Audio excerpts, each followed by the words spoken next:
Olá galera, aqui é Gabriel Gonçalves e fica tranquilo, o podcast já vai começar. Mas antes eu tenho um recado. É um prazer imenso anunciar a primeira patrocinadora do podcast Gabriel Gonçalves Live. A empresa InetVip Telecom. Ela é uma empresa de serviços de internet por fibra ótica que atende a região do vetor norte de Belo Horizonte.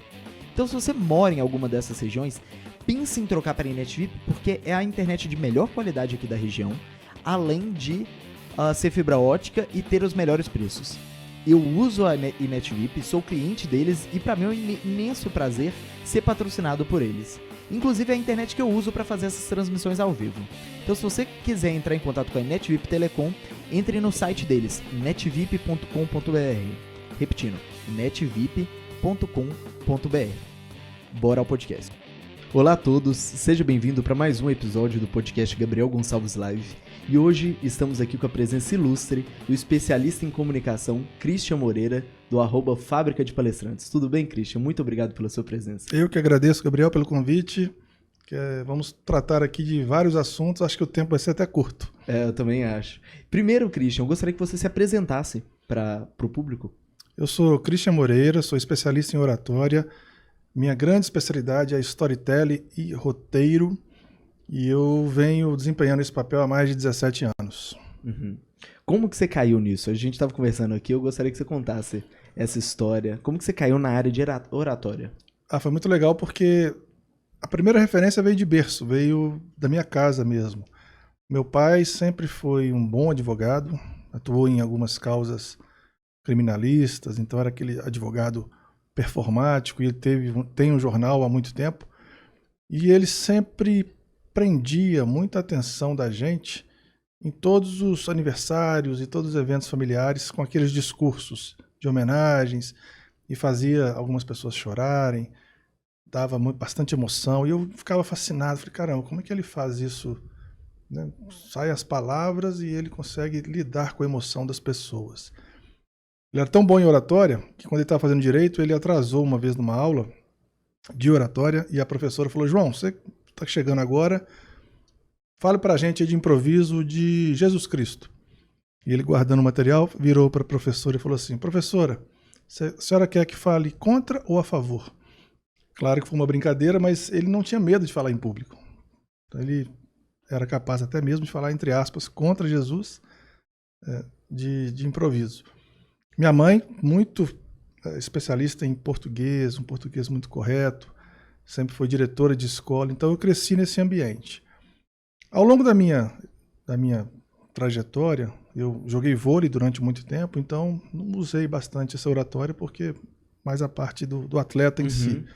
Quando eu caí no mercado profissional, uma vez eu fiz uma entrevista para o Unibanco, o extinto Unibanco, hoje é atual Itaú, e eu perdi essa entrevista, perdi essa oportunidade de emprego. E eu liguei para o RH, eles me deram um feedback que eu não ia ser contratado. Eu perguntei por quê. E um dos motivos é porque eles me consideraram uma pessoa muito tímida e que eu não me expressava bem.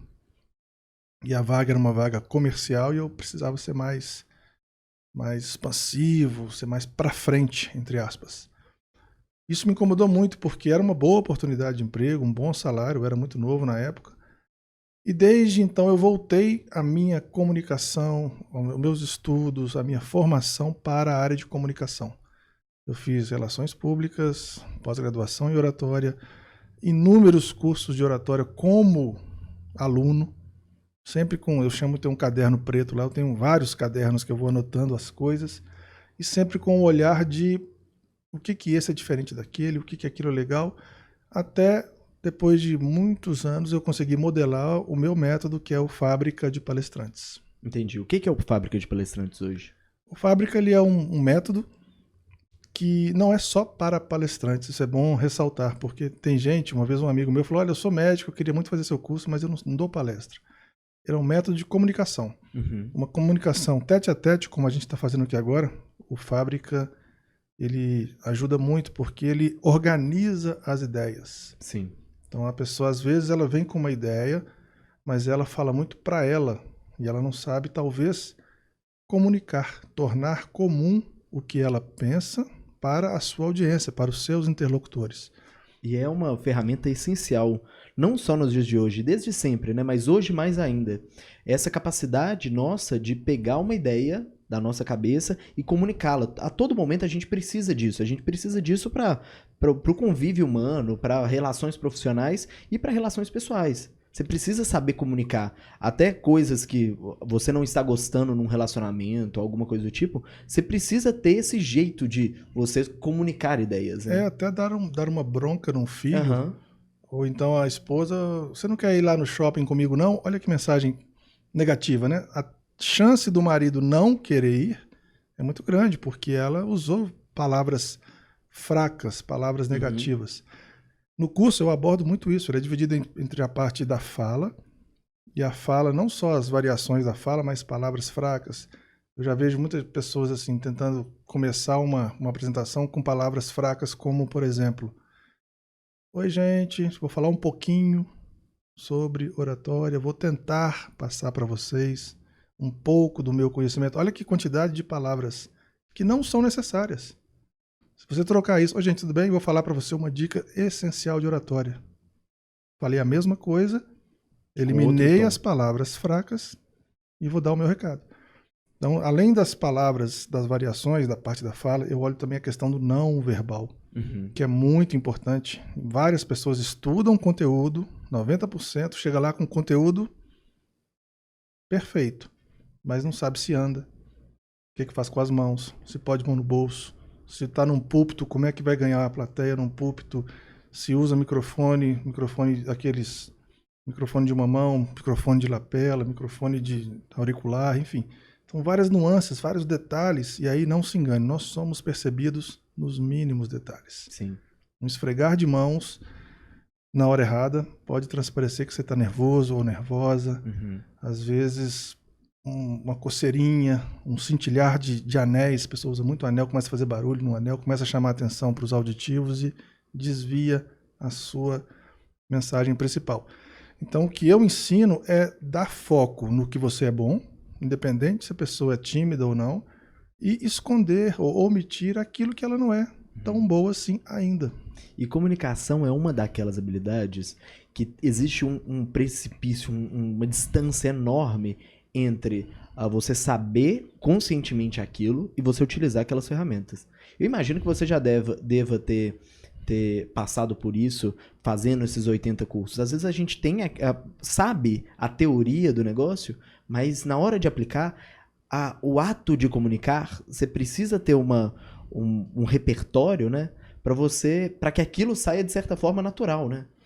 Um aluno me perguntou recentemente como que eu tenho coragem de pegar um celular no meio de uma padaria lotada e gravar um stories pro Instagram. E é exatamente isso que você falou. No início, eu tenho um traço de timidez, sou uma pessoa tímida, até muito por isso eu estudei bastante essa questão de oratória, comunicação, PNL. No início é um desafio. Caramba, será que eles estão me olhando? Será que eu vou ser ridículo? Será que eu estou incomodando alguém? Depois você entende que não, que você está apenas conversando com o seu celular, ou com alguém, ou enfim. Até você quebrar essa barreira, mesmo tendo bastante repertório e conhecimento, é difícil. Por isso que o convite meu é grave vídeos, fale em público, se coloque em situações de fala em público, cada vez mais, para você perceber que o monstro não é tão feio assim. Ainda mais com ferramentas. Entrando um pouco nas ferramentas, qual que você acha que é o maior erro que as pessoas cometem hoje na área de comunicação? Essa parte da organização. Essa parte de... Você já deve ter escutado essa expressão. Fulano de tal, ele é muito bom, sabe muito, mas ele não sabe passar. Sim. Ou seja, ele tem o domínio pleno do conhecimento, mas ele não sabe ordenar as ideias para que outra pessoa possa absorver. A gente não fala pra gente. A gente entende perfeitamente o que a gente quer dizer. Eu me entendo muito bem, eu me conheço há 42 anos. Só que quando eu vou falar para um público jovem, eu tenho que moldar a minha comunicação, o meu tom de voz, o meu jeito de vestir até, para atingir o público jovem. Quando eu vou falar para um público mais sênior, um público mais corporativo, eu vou moldar a minha comunicação para atingir esse público corporativo. Isso está muito na organização de ideias, que é como que eu começo, tirando esses começos fracos. Oi, gente, tudo bem? Falar um pouquinho sobre você, tentar passar. Como que eu chego no ápice, que é onde eu entrego bastante conteúdo, onde as pessoas vão absorver o que eu quero passar, e como que eu finalizo, não em baixa, que eu costumo dizer, finalizar em baixo, vou dar um exemplo, que é a síndrome da Ana Carolina e seu Jorge. Muita gente dá um show da palestra, você gosta, na hora que você está arrumando as coisas para ir embora, ela vai, gente, então é isso que eu tinha para falar para vocês. Pô, é isso não, é isso é fraco, é isso... Tem gente que faz pior, então é só isso. No mais é isso. Então como que você finaliza em alta? Para a pessoa sair de lá com você na cabeça. Como que você planta uma ideia para que você seja marcante? Isso tem a ver com roteiro, tem a ver com abertura, fechamento, coerência e storytelling. Uhum. Esse, para mim, é o grande calcanhar de Aquiles das pessoas que querem palestrar, que querem ministrar uma aula, que quer conduzir uma reunião, quer falar em público. Ela tem que ter isso muito, muito decidido para ela poder curtir. Isso que você fala é storytelling. Storytelling. Para ela poder curtir estar em evidência. Uhum. Quando ela tem isso definido, ela gosta. Ela vai saber, olha, agora eu vou conduzir a minha plateia para pensar nesse tema. Agora eu já vou conduzir para o final. Não vou terminar com isso, vou terminar com uma forma mais rebuscada, uma forma mais inteligente, uma forma mais marcante. E quando a pessoa consegue fazer isso, ela curte. Ela tira onda. É o que eu chamo de flow, né? Uhum. O surfista, quando ele está numa onda, no túnel da onda, ele sente aquele sentimento de flow, né? Que está tudo fluindo. Ele está no lugar certo, com a prancha certa, no clima certo, na água certa, na temperatura certa. As pessoas que cantam hip hop, fazem aqueles desafios de repente, né? De um desafiar o outro, de rima. Tem uma hora que o cara entra num flow que, caramba, o cara... Uhum. Não tem eu como. eu vou errar o nome com certeza, mas é aquele, acho que é um psicólogo, né? Mihaly Csikszentmihalyi, o cara que cunhou esse termo, né, do flow, que é você entrar de cabeça nessa área, e é aquelas atividades que a gente fica 5 horas fazendo e a gente não percebe. Não percebe. E quando você entra no flow da oratória, você tira onda. Uhum. Você evita o sequestro emocional. O sequestro emocional é aquela pessoa que fala, talvez ela venha aqui, te dá uma entrevista, aí uma pessoa, um assistente sua, cara, você mandou bem, gostei muito daquela parte que você falou do surfista. Ele falou, não, falei? Nem lembro. Ele não curtiu. Ele só vomitou texto. Uhum. Ele não curtiu. Agora, quando a pessoa curte, falei mesmo, eu queria provocar o pessoal a ter uma reflexão sobre isso. Então, curtir falar em público é dominar roteiro. Quando você domina roteiro, você não precisa de ter uma voz radiofônica, William Bonner, Cid Moreira. Você não precisa ser uma Gisele Bündchen. Não precisa. Você precisa passar a sua mensagem de maneira original e de coração. Qual que é o seu método? Específico para você. Porque eu imagino que o Fábrica de Palestrantes, e até tem isso, né? Tem escolas de oratória que ensinam e conteúdos que funcionam para pessoas diferentes. Mas qual que é o seu método, Christian? O meu método é muito o que a gente estava conversando antes. É fortalecimento do roteiro. Uhum. Mas assim, vamos lá. Desde o início, você tá preparando uma nova palestra. Você não sabe muito sobre o conteúdo, você já sabe mais ou menos o caminho que você quer levar, mas você precisa ter algumas coisas ali para colocar no meio, enfim. Qual que é o seu processo? O meu processo é o inverso do PowerPoint. Quando você abre o PowerPoint, clica no slide 1, a mensagem que está para você é: clique aqui para adicionar um título, não é? E eu acho isso extremamente agressivo. Cara, eu nem sei do que eu vou falar exatamente, como que eu vou dar um título. Uhum. Então o que eu faço? Eu fecho o PowerPoint e abro o Word. E aí eu começo a debulhar em texto. E o texto muito próximo do que eu vou falar. E eu não faço assim, olha, eu vou começar falando. Eu falo do jeito que eu vou falar. Bom dia, pessoal. Estou aqui para poder falar para vocês hoje sobre as mídias sociais ligadas à oratória. Ficou legal. Aí daquilo ali eu escrevo algumas páginas. O meu curso, por exemplo, eu escrevi 120 páginas, que vai virar um livro. Vou lançar um livro agora no segundo semestre. E dessas páginas, aí sim, eu divido em parágrafos, extraio o meu pensamento dali e aí sim eu converto num slide. Sem texto, apenas com mensagem. Mas aí eu estou tão enfurnado naquilo, eu sei que na hora que bater um slide de um carro, Eu sei qual mensagem que eu quero passar. E aí eu não viro um leitor de slide, que é a pior coisa mais chata que tem é você ir numa palestra, o cara que pega um passador e fala, gente, esse slide aqui está dizendo da caixa, né? Então, e esse aqui, inovação. Aí, se fosse para ler, mandava um Word para mim no meu e-mail e pronto. Exato. Então você não pode ser um leitor de slide, você tem que curtir. Eu costumo usar uma regra básica, e eu indico para outras pessoas, que é assim, 2 linhas de texto, máximo 2 linhas de texto. Eu falo assim, às vezes um título e você quer ilustrar alguma coisa. E todo o texto com fonte no mínimo 30. Que se você tá dando uma palestra e tem um auditório grande, a pessoa lá no fundo não vai conseguir enxergar aquele tanto de linha. Não vai. Então, quando você define o texto no mínimo 30, e 30 já tá pequeno, mas no mínimo 30, você consegue organizar melhor suas ideias. Então, você é obrigado a colocar imagem. Sim. E quando você faz isso, você privilegia a sua audiência. A sua palestra vai ficar muito mais viva, muito mais dinâmica, porque você se força a entender do assunto. Sim. Porque se não tem texto, você não é um leitor de slide, então você tem que dominar aquele assunto. Eu até vou além, eu vou fonte 40, ou outra dica para PowerPoint é 2 cores. Faz a brincadeira com 2 cores, que dá um contraste legal. Você pode... PowerPoint tem... são várias. Várias, né? Mas... você brinca com a sua audiência através de boas ferramentas e bons conhecimentos e não ser um leitor de slide. Senão você mandava um relatório, mandava um texto, mandava um Word. Sim. E aí você pode botar um pouco de humor, um vídeo, uma foto. Tira foto sua e coloca a sua carinha lá na situação. Isso vai fazer uma coisa cômica, irônica, mas é você ironizando você mesmo. E isso é bem visto para a plateia. Então, você tem várias ferramentas hoje em dia que você pode brincar e tornar a sua palestra leve. É o que eu mais escuto dos meus alunos. A gente faz cursos de imersões de 10 horas. Eu falo, Christian, nem vi o tempo passar. Já está na hora de ir embora. Isso é porque é leve. Isso é o grande diferencial.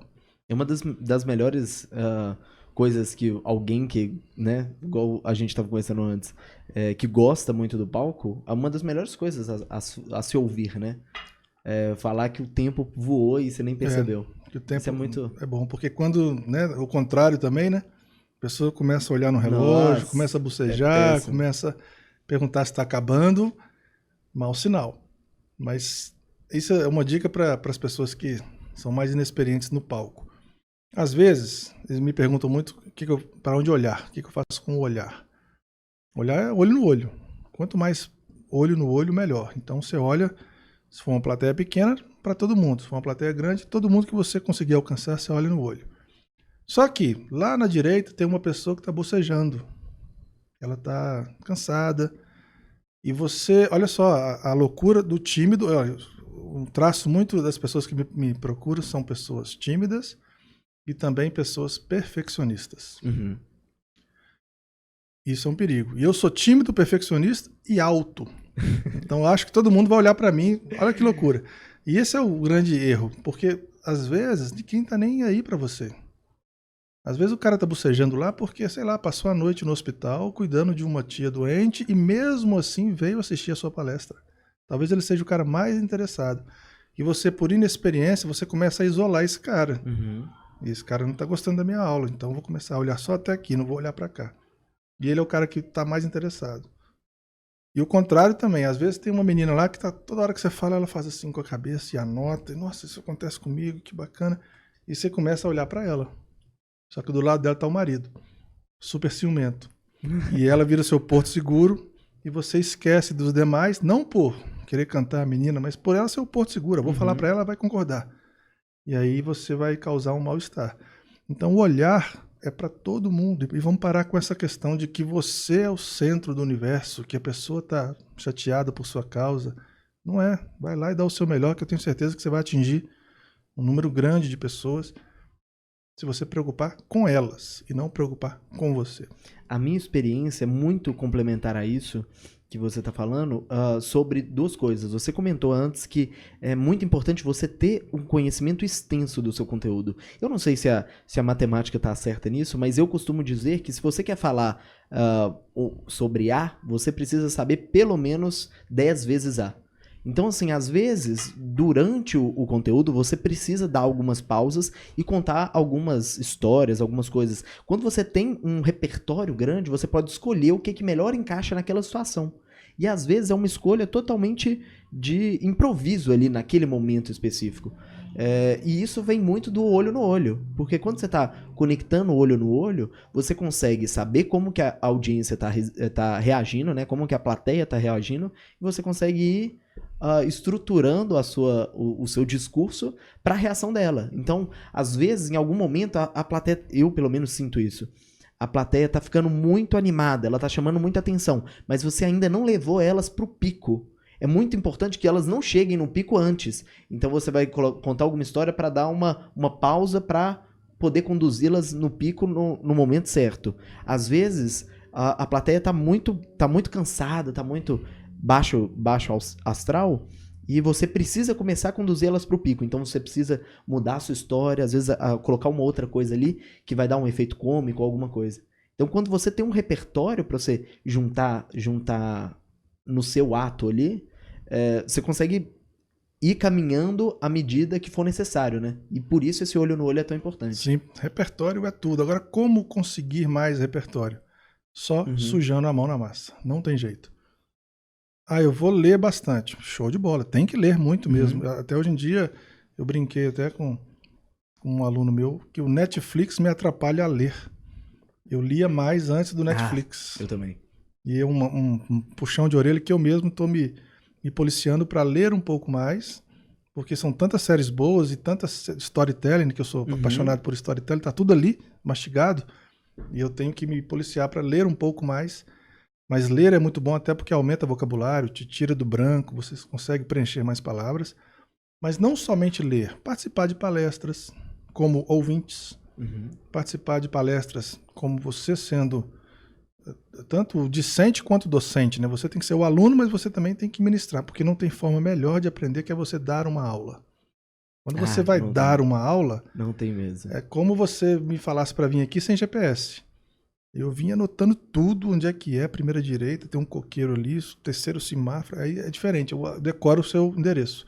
Agora, quando eu jogo no GPS, eu sei que vou ter o GPS, eu nem sei de onde eu vim, mas eu cheguei bem. Quando você vai dar uma aula, é diferente. O seu jeito de estudar é diferente, o seu jeito de anotar é diferente, o seu jeito de treinar é diferente. Então, aumentar repertório. Muita leitura, muitos filmes, muitas séries, muitos livros, assistir muitas palestras, ir a muitos eventos e também se permitir a dar aula. Mas eu não tenho autoridade. Tenho certeza que na escola pública, perto da sua casa, vai te acolher. Sei lá, no asilo, você pode dar uma palestra, pode pegar um violão e tocar. Coloque-se em situação de evidência, para você sentir o frio na barriga, para você sentir aquela boca seca, sentir que a perna está um pouco bamba, uma vez, 2 vezes, 3 vezes. Você vai perceber que isso não é um monstro, você só não está acostumado. Porque sentir a gente sente. Sempre vai sentir. E quando você perder isso, alguma coisa está errada. Tem que sentir isso. Sim. Então essas são dicas para aumentar repertório. Qual que foi, para você, a sua primeira palestra? Como é que foi a experiência para você? Eu lembro que a primeira palestra foi ainda na faculdade. A gente foi fazer um trabalho sobre a África. E aí a gente ia dar aquela palestra, estilo palestra de primeiro, segundo período de faculdade. Um papelzinho na mesa. Então o autor diz que isso e isso. E eu já picado pela mosquinha do oratório, falei, por que a gente não faz uma coisa diferente? Vamos trazer comida africana de verdade. Vamos trazer roupas africanas. Tinha uma das alunas lá dançava. Vamos fazer uma dança africana. Não, mas isso é muito diferente. Mas é exatamente isso. Por que a gente vai fazer o mais do mesmo? Vamos fazer diferente. Sim. E a gente combinou até alguns passos, assim, eu estava com um instrumento de guerra lá, eu combinei com um amigo meu que eu jogava para trás e ele pegava. E eu pensava, Então essa foi a primeira palestra que a gente elaborou minuciosamente. E foi muito legal, porque nós tiramos 10. E foi muito bacana porque era uma turma de comunicação, então a gente elevou o nível, porque existia concorrência entre as turmas, né? A turma do fundão, a turma da frente. E toda a palestra dos alunos concorrentes nossos começaram a ser muito mais interessantes. E traziam pessoas, traziam objetos, traziam coisas diferentes. E essa foi a primeira palestra que eu vi que eu consegui mexer efetivamente com o brilho nos olhos das pessoas através dessa palestra sobre a cultura africana. Uma coisa interessante que eu tô pensando aqui agora é você tinha esse exemplo em casa o tempo inteiro. O seu pai estava ali como um modelo a ser observado. O que você conseguiu observar dele? E eu imagino que você tenha várias coisas que você colocou no seu conteúdo, né, no Fábrica de Palestrantes, que vem dele. Quais são essas coisas? O que você conseguiu observar dentro de casa? O que mais eu consegui observar dele foi... O que ele fazia que era tão... As nuances da voz, a variação da voz. Tinha hora que ele gritava praticamente. Tinha hora que ele falava quase sussurrando. E a gente tinha que chegar para perto para poder ouvir. Tinha hora que ele acelerava, tinha hora que ele falava pausadamente. Ele declamava poesia, por exemplo. Eu sempre sou a favor de trazer objetos, trazer poesia, trazer música, trazer coisas que talvez a plateia sequer está esperando. Ele falava uma que era mais ou menos assim. Foi num dia de janeiro, não sei se 2 ou 1º, que essa moça me falou. Ela estava numa festa, valsando ao som da orquestra, quando nosso olhar se encontrou. Eu senti febre, senti frio, senti até um arrepio quando vi nos olhos dela, que nem um par de janela de cortina de veludo. Eita, zóio feiticeiro, que prende a gente primeiro para depois dizer que sim. Fiquei tão aturdido, fiquei tão atrapalhado que não coube dentro de mim. Por que será, eu pergunto? Por que será que bem junto de um coração que deseja, só pode haver uma flor, só pode haver um amor, se esse desejo até sobeja? Ó, Deus do amor caridoso, tu que me fez tão amoroso, me tire desse embaraço. Junte as mulheres numa só. Junte as mulheres, tenha dó, ou então me corte em pedaços. Nessa pequena poesia ele demonstrava um grande repertório de oratória. Disso que eu falei, da questão da fala, da questão de impostação de voz. E isso me tornou fascinado por esse mundo das letras, da poesia, da música, da arte, da cultura. E você ter esse tipo de repertório na hora certa te torna uma pessoa diferente. Sei lá, você vai entrevistar aqui várias pessoas, não sei quantas vão recitar uma poesia de cor como eu fiz aqui agora. É um repertório. Sem dúvida. É um diferencial, é algo a mais que talvez as pessoas não estão esperando. E isso é muito bom, quando muito bem encaixado, faz toda a diferença numa palestra, numa aula, numa situação de fala em público. E o seu pai, você enxerga que ele nasceu assim? Ele nasceu com o dom da oratória? Existem pessoas que nascem assim? Pois é, eu sou um pouco contrário a essa questão de nascer assim. Tem pessoas mais predispostas a certas situações. Por exemplo, eu tenho 2 metros de altura quase. Eu nunca seria um jockey club, aqueles baixinhos que montam um cavalo. Mas talvez um jogador de vôlei, como eu fui, jogador de basquete, tênis. Então tem algumas situações que vão ser mais adequadas do que outras. Mas sem treino, sem leitura, sem sujar a mão, sem se expor, sem ser um pouco ousado, você não atinge a alta performance. Não atinge aquele estado de flow que eu falei para você, que é você curtir o momento. Então não adianta, eu conheço muito, o fulano de tal tem um tio que ele nasceu vendedor. Balela. Tenho certeza que ele perdeu muita venda, que ele perdeu empregos, que ele estudou, que ele leu livros, que ele teve um mentor, que ele teve alguém que deu dicas para ele. Então, se você olhar no repertório de vida dele, tem muita coisa impregnada ali que não é só dom. O cara pode ter uma voz bonita, mas isso não quer dizer que ele é um bom orador ou uma boa oradora. E não é a única maneira de conseguir conteúdo, não é só livros, enfim, esse tipo de conteúdo, vamos dizer assim, mais formalizado. Existem uma das principais maneiras de você aprender é realmente colocando a mão na massa do ponto de vista de, no caso de um vendedor, indo lá e tomando um monte de porta na cara. Exatamente. Na prática mesmo. Exatamente. E normalmente essas pessoas, igual você está falando, eu também vejo dessa forma, elas têm uma predisposição, mas elas ajeitam e lapidam aquela habilidade e lapidam nas próprias experiências. Então, assim, às vezes vai ser lendo um livro, às vezes vai ser indo em alguns cursos, outras vezes vai ser na prática, no erro, e finalmente um acerto. Exatamente. E isso a gente vai construindo um modelo mental daquilo que funciona. Às vezes até inconscientemente, né? E o problema da internet é esse, porque tudo que está na internet tem muita coisa boa aí, muita coisa boa. Só que o que está na internet de graça é muito bom e desordenado. Exatamente, Eu exatamente. compro vários infoprodutos, eu tenho um infoproduto. Quem quiser conferir, entra no site lá, chama Falar Bem Faz Bem. www.falarbemfazbem.com.br. O bom de você comprar o meu infoproduto ou comprar qualquer infoproduto é que ele é ordenado. Você vai começar por aqui, você vai fazer esse teste, vai fazer essa dinâmica, você vai gravar um vídeo, vai mandar para mim, eu vou corrigir. Depois daqui você vai para lá, depois daqui você vai para lá, depois daqui você vai para lá e você finaliza aqui. O que eu solto de conteúdo na internet, ele é desordenado. Sim. Então, é hora que eu dou dica avançada de roteiro. Mas uma pessoa que já está lá no nível maior vai conseguir pegar. Mas uma pessoa que está começando não vai ainda conseguir fazer tal fechamento assim. Sim. E o conselho que eu dou para as pessoas que estão buscando esse aprimoramento, defina alguns mentores. Porque senão são tantas opções. Se eu for pegar em vendas, sei lá, se eu jogar uma pedra ali, eu acho um mentor de vendas. Oratória, tem muita gente boa, claro que tem. Música, saúde, coaches, são várias pessoas. Mas defina um ou dois para você até rebater o método de um com o outro e crie o seu método, porque aí você vai evoluir. Senão você vai ficar pegando coisa picada daqui e de lá e não vai conseguir organizar isso muito bem. Você pega um monte de coisinha. É como se você fosse um assessorista de elevador. Você escuta um pedacinho da conversa.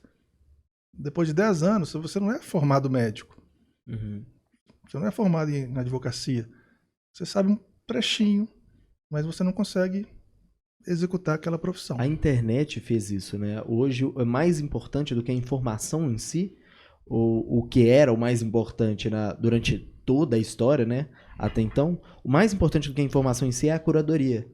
É você ter uma seleção do quais são os tipos de conteúdo que importam. Tem muito conteúdo na internet que é conteúdo falso, enfim, é conteúdo que não agrega valor, ou então é teoria do cara que às vezes não é testada, não sabe se funciona. Tem muito desse tipo de conteúdo na internet. Então é muito importante acontecer duas coisas. A primeira, a seleção do quais são os conteúdos importantes. Quais são os conteúdos que valem a pena. Exatamente. E a segunda, a seleção de qual ordem de conteúdos é ideal.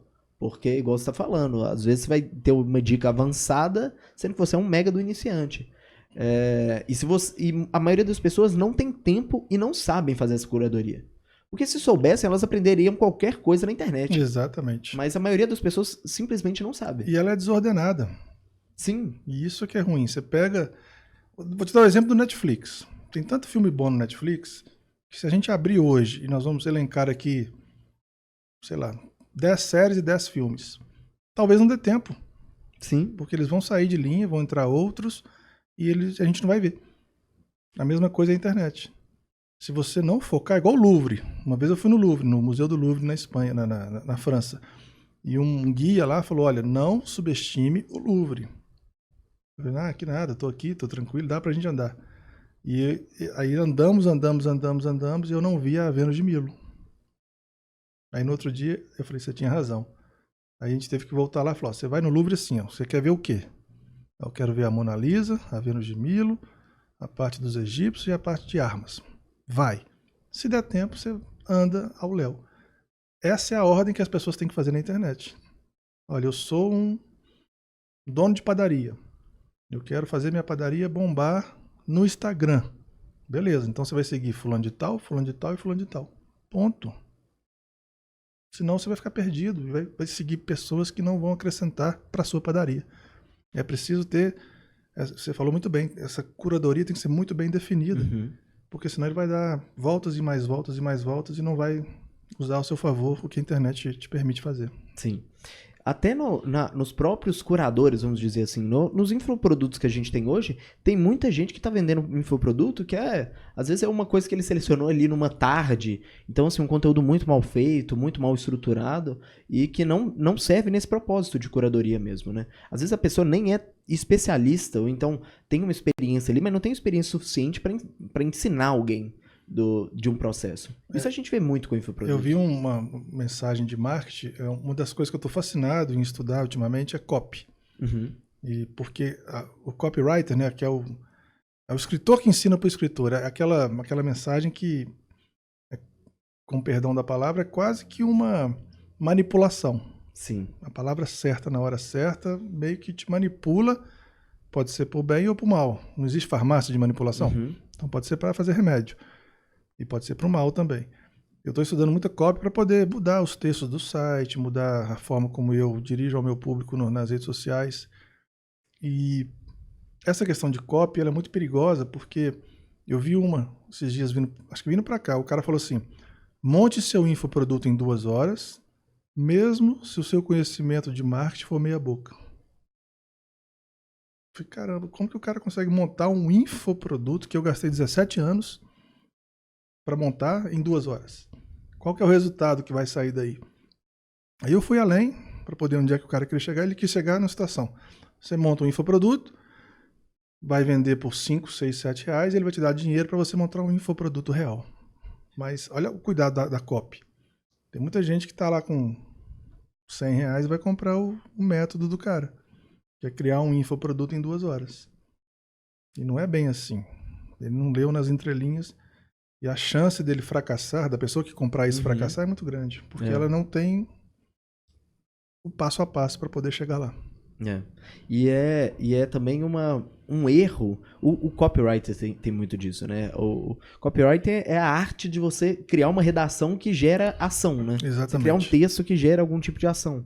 Quando você foca muito em copywriter, você tem uma ferramenta muito grande que requer uma responsabilidade. Aquilo do Homem-Aranha. Com grandes poderes, vem grandes responsabilidades. Exatamente. E é bem isso, porque você pode ter um infoproduto que foi criado em 2 horas, igual você está citando, e pode conseguir vender esse infoproduto para várias pessoas, porque a sua cópia é fantástica. Sim. Você sabe influenciar ali, você sabe usar os gatilhos certos nas horas certas e chamar para a ação a hora que a pessoa vai conseguir comprar. E isso é muito cruel, de certa forma, quando você usa esse poder sem a responsabilidade de transformar, né? Sim. Porque toda vez que uma pessoa está comprando uma informação, ela está esperando ser transformada. E a mesma coisa de uma palestra também, né? Qual o problema que você resolve, né? Essa é a grande pergunta que eu faço para os meus alunos. Eles sentam na minha frente e eu falo, tá, se apresenta para mim. Aí a apresentação normalmente vem assim, eu tenho qualidade, minha empresa, missão, valores, visão... E é isso. O é isso eles sempre falam na primeira fase. Aí eu falo assim, tá, mas qual o problema que você resolve? Aí dá um bug no cérebro deles, porque eles nunca pensaram com o olhar do outro. Eles sempre pensam no autoconfete. Uma pessoa não preparada pensa, eu sou fera, eu sou bom, eu sou isso, eu tenho 30 anos de mercado, minha missão, valores e visão é essa e eu tenho qualidade. Ou seja, tudo que ele falou é o que minimamente eu espero que ele seja, né? Mas ele não me informou o que ele resolve. O que você resolve? Essa é a pergunta que eu acho importante quando você for se apresentar para alguém. O que você resolve? O que você ajuda? Eu ajudo pessoas, eu resolvo o problema de comunicação e falo em público. É uma frase simples assim. E eu posso nichar isso aí. Eu ajudo pessoas tímidas a perderem o medo de falar em público. Tá claro. Quem é tímido vai entender o que eu faço. Agora, se eu tenho 17 anos, minha missão, valores e visão, com muita qualidade, com alto rendimento, sabe? Eu começo a substituir palavrinhas bonitinhas, e isso hoje em dia é muito chato. E isso aí é fundamental. Até a gente estava conversando um pouco antes sobre empreendedorismo, todo esse processo é um dos pilares do empreendedorismo. Você precisa saber que problema que você está resolvendo. Exatamente. E é a primeira coisa que é trabalhada em qualquer ambiente que você for de empreendedorismo. Ou se não é, deveria ser a primeira coisa. Porque quando você sabe que problema que você está resolvendo, você sabe quais são as premissas que você precisa seguir. Porque a natureza da inovação, que também é um assunto que a gente estava conversando antes, é isso. Você tem muito claro o problema e você busca outras maneiras de resolver aquele problema. E para quem, né? E para quem? Beleza, pra quem? Você resolve o problema. Eu coloco pessoas para falar bem em público. Mas quem? Pessoas tímidas, já é um nicho. Porque o que eu mais vejo, você falou muito bem de repertório, a pessoa só tem um jeito de falar. E às vezes muda o público e ela fala do mesmo jeito. E aquela palestra que ela deu, que deu super certo, não vai dar muito certo para esse público. Deu certo para o público A, mas não vai dar tão certo para o público B. O público B é de uma região diferente, você vai dar uma palestra, sei lá, no Rio Grande do Sul e outra lá no Rio de Janeiro, outra lá no Pará, algumas nuances, não é que você tem que mudar você como pessoa, mas tem que mudar os exemplos, as histórias, mudar os cases de sucesso ou de fracasso. A sua maneira de contar história, ela tem que ser maleável para poder atingir melhor esse público, senão você grava um vídeo e manda para todo mundo. A pessoa que vai falar tem que ter essa percepção. Qual o problema que ela resolve e para quem. E quando você define muito bem qual que é o problema que ela resolve em uma frase, né, incluindo o para quem, você consegue definir muito melhor quais são as bases daquilo que você está fundamentando. Ou seja, se eu quero resolver esse problema, às vezes eu estou seguindo, no caso de uma palestra, né, eu estou seguindo por uma linha completamente diferente, que eu até esqueci que esse problema tinha, porque eu estou focado em outra coisa, às vezes eu estou querendo que a palestra... hoje tem muito disso, né? Eu quero até te perguntar sobre o fenômeno de palestra gratuita. Eu quero vender naquela palestra. Então, às vezes, naquela palestra eu nem tenho definido qual que é o problema que eu estou querendo resolver. E por isso vira só um conteúdo jogado, e depois fala assim, ó, vem cá comprar esse produto, e não vende. Não vende. Se você... Às vezes a gente é chamado para fazer palestras gratuitas ou eventos gratuitos. Eu sempre faço pro bono. Todo curso meu, às vezes, eu dou uma vaga para uma pessoa que tem necessidade, que precisa daquilo. Palestra gratuita, se você tiver a chance de fazer um bom call to action, né, que é o CTA no final, pode ser que vale a pena. Mas isso que você falou é matador. Você tem que estar muito bem definido qual é o seu propósito, qual é o seu objetivo. O meu objetivo aqui nessa palestra é, no final dela, vender 10 ingressos para o meu curso que vai acontecer no final do mês. Beleza, então eu vou conduzir a minha palestra para isso. Tem gente que esquece do objetivo. Para quem você está falando, quanto tempo você tem, é importantíssimo você se ater ao tempo, é uma gafe muito grande você ultrapassar o tempo. Você pode até entregar um pouco antes, você tem, sei lá, 20 minutos, mas em 18 você conseguiu concluir, um bom mestre de cerimônia, tem um jogo de cintura, consegue encaixar isso. Agora, se você entrega em 25 minutos, você vai atrapalhar todo o andamento do evento. E vai atrasar, e vai atrasar, e vai atrasar. Então, para quem você fala, quanto tempo você tem, qual que é o seu objetivo? É venda? Então, é um estilo de palestra. É só realmente entregar uma mensagem motivacional? É outro estilo de palestra. Esse tem que estar muito claro.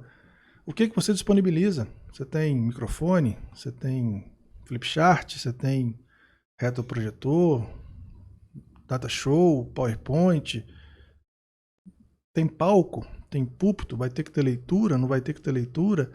Você vai estar microfonado, o microfone é com fio ou sem fio? Já checou se ele tem pilha, não tem pilha? Se o lugar é 220, 210? Existe todo um pré-evento a ser feito para você ficar tranquilo na hora de palestrar. Senão te dá branco. Porque se alguma coisa dá errado no meio da palestra... Se você não for experiente... Eu fui dar um curso numa cidade interior e acabou a energia. A parte da CEMIG lá, como é que chama aquele? O transformador. Transformador. Eu fiz isso de propósito. As pessoas perguntam de branco, né? Quando você tem branco, normalmente, 99%, se você pergunta à plateia ou pergunta ao seu interlocutor, ele vai te responder. Então não tenha medo do branco. Tem gente que tem medo de ter branco. Seja natural. Como é que chama mesmo aquele negócio lá? Transformador. O que vai ter de gente querendo te ajudar, porque o orador tem uma autoridade, né? Ele tem uma... Você está numa palestra, pede uma água, parece 7 pessoas te dando água, pelo amor de Deus, água para ele. É como se fosse uma autoridade. Se você usar isso para o bem, você vai conseguir trazer isso, coisas positivas daí. Então eu fui dar uma palestra no interior e o transformador queimou, efetivamente. E eu tinha a bateria do notebook, então não estava mais projetando. Juntei todo mundo para próximo. Enquanto durou a bateria do notebook, a gente olhou o meu slide. Depois acabou a bateria do notebook. E aí? A minha sorte é que eu tinha... Sorte, eu preparo, né? Eu levei os slides impressos. Porque senão a gente teria que remarcar, eu teria que voltar na cidade. Era longe daqui, mais de 500 quilômetros. Mas eu levei impresso, a gente terminou a palestra à luz de velas. Foi muito legal, virou uma brincadeira. E todo mundo elogiou o fato de eu estar preparado por ter levado isso impresso no formato assim, do PowerPoint, que você faz aqueles slidezinhos lá, tinha umas folhas com eles impressos. Então isso raramente acontece, mas o fato de eu ter a minha palestra impressa numa pastinha ali me deixa mais tranquilo. Pode cair um meteoro lá fora que eu estou preparado. Esse sentimento evita o branco. Uhum. O branco é você pensar no futuro. Quando você está pensando no futuro, qual será a próxima pergunta que vai me fazer? Será que ele vai me apertar? Meu Deus, aí me dá o branco. Quando eu estou presente, estou aqui, estou curtindo o momento, raramente eu tenho branco. Eu tive essa experiência com os primeiros podcasts. Então, assim, pra mim, esse processo é novo. Eu tenho uma certa facilidade de me comunicar, mas é completamente novo estar aqui e conduzir essa entrevista pra algum lugar. Mas eu percebi que quando eu comecei a estar aqui dentro e parar de pensar qual que é a próxima pergunta que eu vou fazer... Você tinha medo de não ter a próxima pergunta? Exatamente isso. Essa é o maior, Nossa, o maior agora, medo. né? E agora? O que eu pergunto? Quando você traduziu isso para um bate-papo... Exato. Aí perde um pouco desse peso. E outra coisa, fica uma coisa muito mais natural, muito mais gostosa, pelo menos pra mim, pra ouvir, porque não é uma coisa estruturada. É um bate-papo. É como se a gente estivesse sentado num restaurante conversando. E às vezes você está pautado, quando você está muito pautado, e o cara entrega mais. Sim. Não, peraí, você não vai para esse lado não, que eu tenho que te perguntar aqui onde que você estudou, sabe? Sim. Que você quebra a entrevista do cara. Então quando você faz do jeito que você está fazendo aqui agora, para quem vai assistir a gente, fica muito mais natural. Sim. Fica muito mais gostoso, vira um bate-papo, ao invés de ser aquela coisa... E isso que você falou ping-pong. Exato. Isso que você falou de ir para outros lados é muito impressionante, porque em alguns podcasts, por isso que é muito difícil colocar título neles antes deles acontecerem. Não tem jeito. É a síndrome do PowerPoint. Clique aqui para adicionar um título. Exato. Não tem, porque você só vai saber no final. Sei lá, onde você pode você colocar vai chegar. como usar a poesia na sua oratória. Exato. É surpreendente, e eu tive isso em alguns podcasts. O próprio do Alexandre foi bem assim. A gente estava indo para um lugar e depois a gente foi começar a conduzir para o outro, para a área de educação, enfim. E o Alexandre ele tem um repertório imenso, e aquele cara, se você não ficar esperto, você conversa com ele o dia inteiro. Exatamente. Porque ele é um cara muito, muito carismático. A gente gosta de estar perto de pessoas assim. Sim. A gente vê que ele tem repertório. Eu sou fã número 1 do Alexandre. E aí, falando então de repertório, voltando nisso... quais são outras experiências que você teve? Você comentou da poesia com seu pai, toda a experiência com seu pai. Quais são outras experiências que você teve que agregou a isso? Que trouxe repertório? Principalmente aquelas que a gente não imaginava que traz. Então assim, eu posso citar alguns exemplos. Eu fiz eu participei de um ciclo de palestras que aconteceu no FMG em 2014, que foi o motivo de eu me tornar empreendedor num momento que eu nunca pensei que eu me tornaria empreendedor. Não era algo que passava na minha cabeça. Então olha que loucura. Eu fui num lugar sem a menor expectativa, eu tava ali para pegar o conteúdo, mas não tava muito dentro dali, e eu fui convidado para participar de um evento, fui participar de um evento e mudou completamente a minha trajetória. Tem duas interessantes. Uma foi mágica, estudar mágica.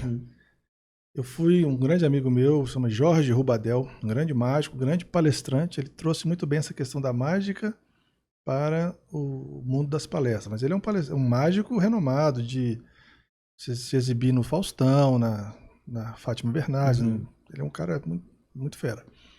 Então tem anos e anos e anos de mágica aí. Eu cheguei para ele e falei, cara, eu preciso de ter algo a mais na minha palestra. Não quero ser mágico profissional, mas eu quero ter um diferencial. Aí ele me indicou algumas situações e eu fiz um curso de mágica. Dentro desse curso, o mágico Nicolas me deu uma dica que foi fantástica, que eu passo hoje para os meus alunos. Ele falando da história da mágica, do Houdini, dos mágicos mais antigos, todos usavam uma capa, um fraque, uma cartola. E ele falou, Christian, aquilo ali era uma espécie de amuleto. Porque quando eles estavam lá nos bastidores, na coxia, eles estavam nervosos, aqueles primeiros teatros lotados.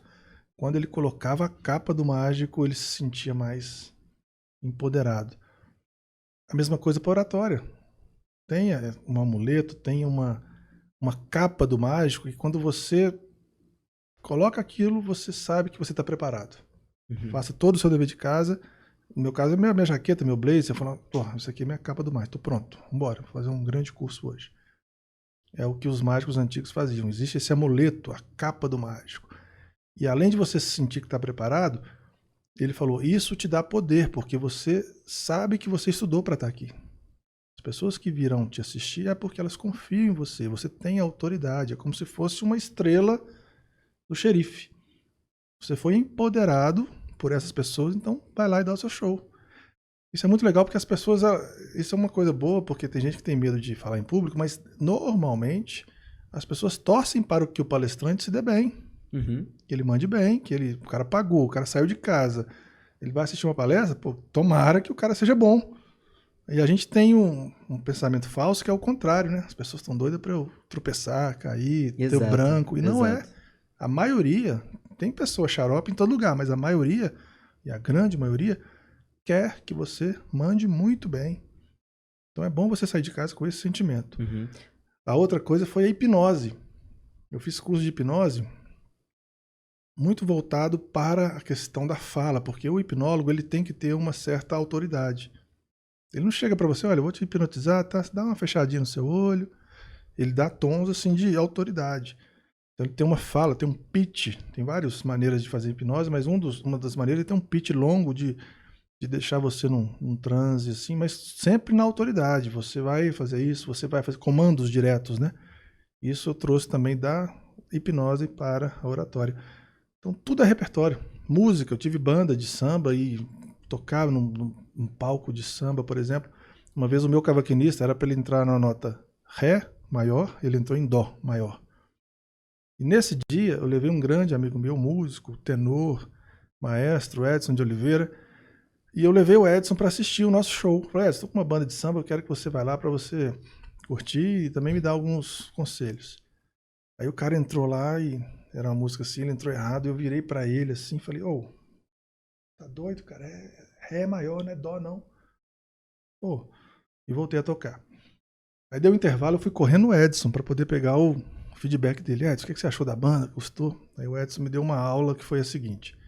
A gente levantou e falou, Cristian, quantas pessoas você acha que tem aqui no ambiente? Era na Schopenhauer, um bar que tinha na Savassi, em BH. Falei, Edson, sei lá, ansioso pela dica dele. Falei, tem umas 300 pessoas, mas e aí, o que você achou? Tá, quantos músicos tem aqui no ambiente? Eu falei, Edson, não sei, Edson. Músico, você, mais 2, mais 3, uns 6 músicos. Se tiver 5 aqui é muito. E aí, o que você achou? Falei, quantos músicos, pessoas que não estão bebendo, paquerando, namorando, no banheiro, você acha que está aqui no ambiente, te olhando ali? Eu não sei, nenhuma. Tá, na hora que você chamou a atenção do seu cavaquinista, aberto no público assim, não é Ré, é Dó, quantas pessoas você acha que viu isso? Eu falei, todo mundo, né? Eu falei, pois é, tudo que você faz num palco, multiplica por 100. Seja positivo, por isso que o maestro tem aquela batuta, né? Para ampliar o gesto dele, seja negativo. Então dá 2 passinhos em direção ao cavaquinista, fala no ouvido dele, olha, aquela música lá é Ré, não é Dó, não. Dá um sorrisão, ninguém ia perceber, ou só os 2 músicos que estariam prestando atenção ia perceber. Você jogou uma luz nos seus defeitos. E os defeitos é pra gente esconder. Resolve lá no camarim, não no palco. Olha como que a música me ensinou, às vezes. E aí a dica para quem tá no palco, na plateia, nas palestras, tem muita gente que pede desculpa para tudo. O cara tosse. Desculpa, tá, gente? Tô meio gripado. Eu não tive tempo de preparar. E começa a jogar coisas negativas. O cara começa a pedir desculpa, tomar água. Desculpa, tá? Minha garganta tá um pouco seca. Ele vai tomar água durante 40 vezes, vai pedir desculpa 40 vezes. E talvez se ele não tivesse chamado a atenção para tomar água, a gente nem perceberia. Seria um processo natural. Que ele está tomando água. Então, não confessar negativos. E a gente se dá muito menos tempo do que a gente dá para os outros. Então, uma coisa que eu percebi aqui no podcast é assim... eu tenho esse costume numa conversa normal, mas aqui vinha um efeito maior, né? Que está sendo gravado. Então, para mim, tomar meu tempo, pausar, estruturar bem o que eu preciso, porque a gente dá muito mais liberdade pro outro, principalmente quando tá no palco. Você tá enxergando o palestrante, na hora que ele pausa, às vezes até, se ele souber o momento da pausa, ele consegue até subir a autoridade dele. Sim. Olha que loucura. E quando a gente tá lá, a gente fala assim, eu não posso pausar, porque eu preciso manter esse conteúdo, senão eles vão achar que eu deu branco, alguma coisa do tipo. E às vezes é muito importante, principalmente em alguns pontos, você tá colocando algum ponto importante. Você está mostrando para o público que isso é o que eles devem focar. É isso que você quer transformar neles. É muito importante essa pausa. E você se dá liberdade para isso. Se dá liberdade para parar e tomar uma água. Sim. Quem consegue ficar 40 minutos falando, Sim. 50 minutos falando sem tomar uma água? Então é bem isso de você se permitir o que você permitiria para os outros. Porque... Ser humano, né? Uhum. Ser natural. E a naturalidade é a que vende. Quando você é muito robotizado, muito perfeito, português perfeito, não tem um cisco, não tem uma gíria, não tem nada. A voz perfeita, muito impostada. Imagina eu falando aqui, tudo bem, 104,7 MHz. Essa voz é chata. Não é minha. Chato. Eu posso fazer isso, mas é chata. Uhum. Não é uma voz natural. A minha voz natural é assim, às vezes eu vou falar gíria, às vezes eu vou errar. Eu vou falar algum errinho aqui, é normal. Mas você também erra, e a gente erra, e isso é que é legal. Não precisa ser perfeito. Uhum. Esse é o grande recado. Você não tem que ser perfeito. Você tem que ir, se expor, falar.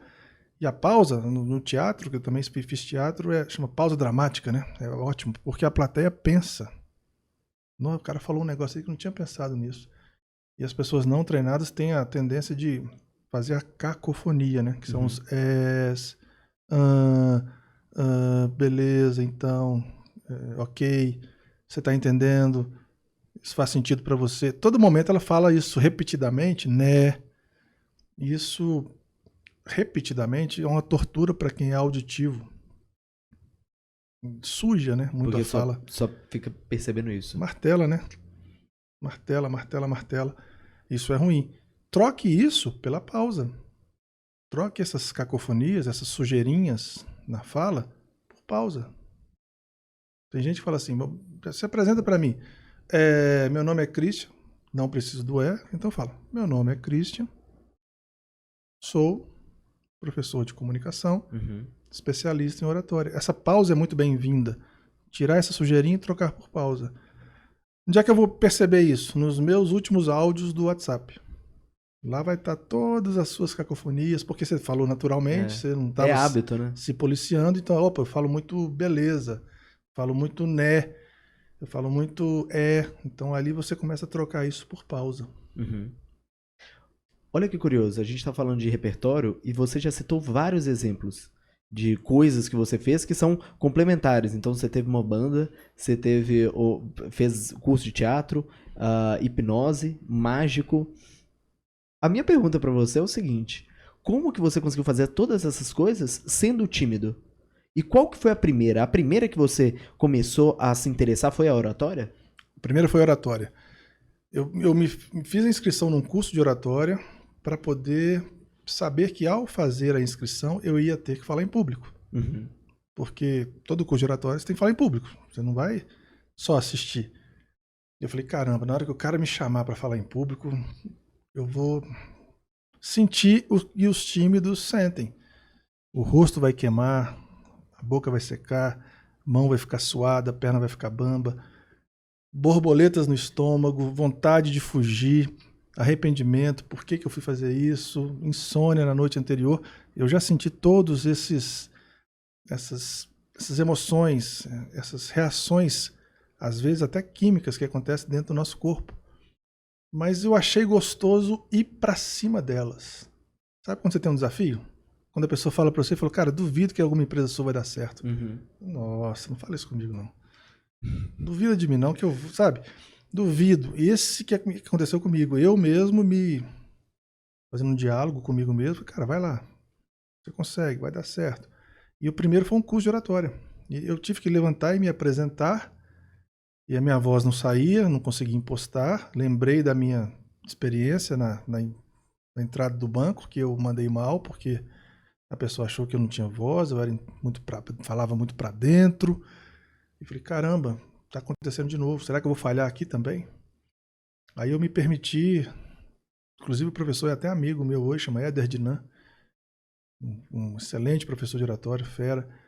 E eu me permiti ser amigo dele porque eu apurrinhei esse professor o curso inteiro. Porque ali era o meu divisor de águas. Uhum. Eu tinha que sair dali brilhante, diferente, usando as técnicas que eu havia aprendido, mas de maneira consciente, não mais com sequestro emocional. Uhum.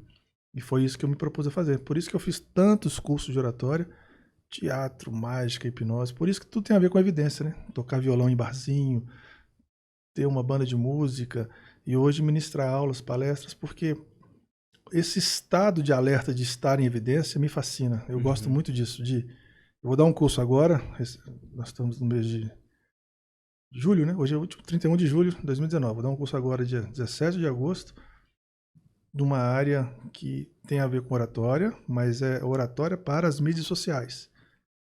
É um curso relativamente novo para mim. Então eu estou entrando no processo de enfurnar agora, invernar, para poder escrever esse curso, fazer uma espécie de invernar mesmo durante várias horas por dia para sair dali o melhor para os alunos.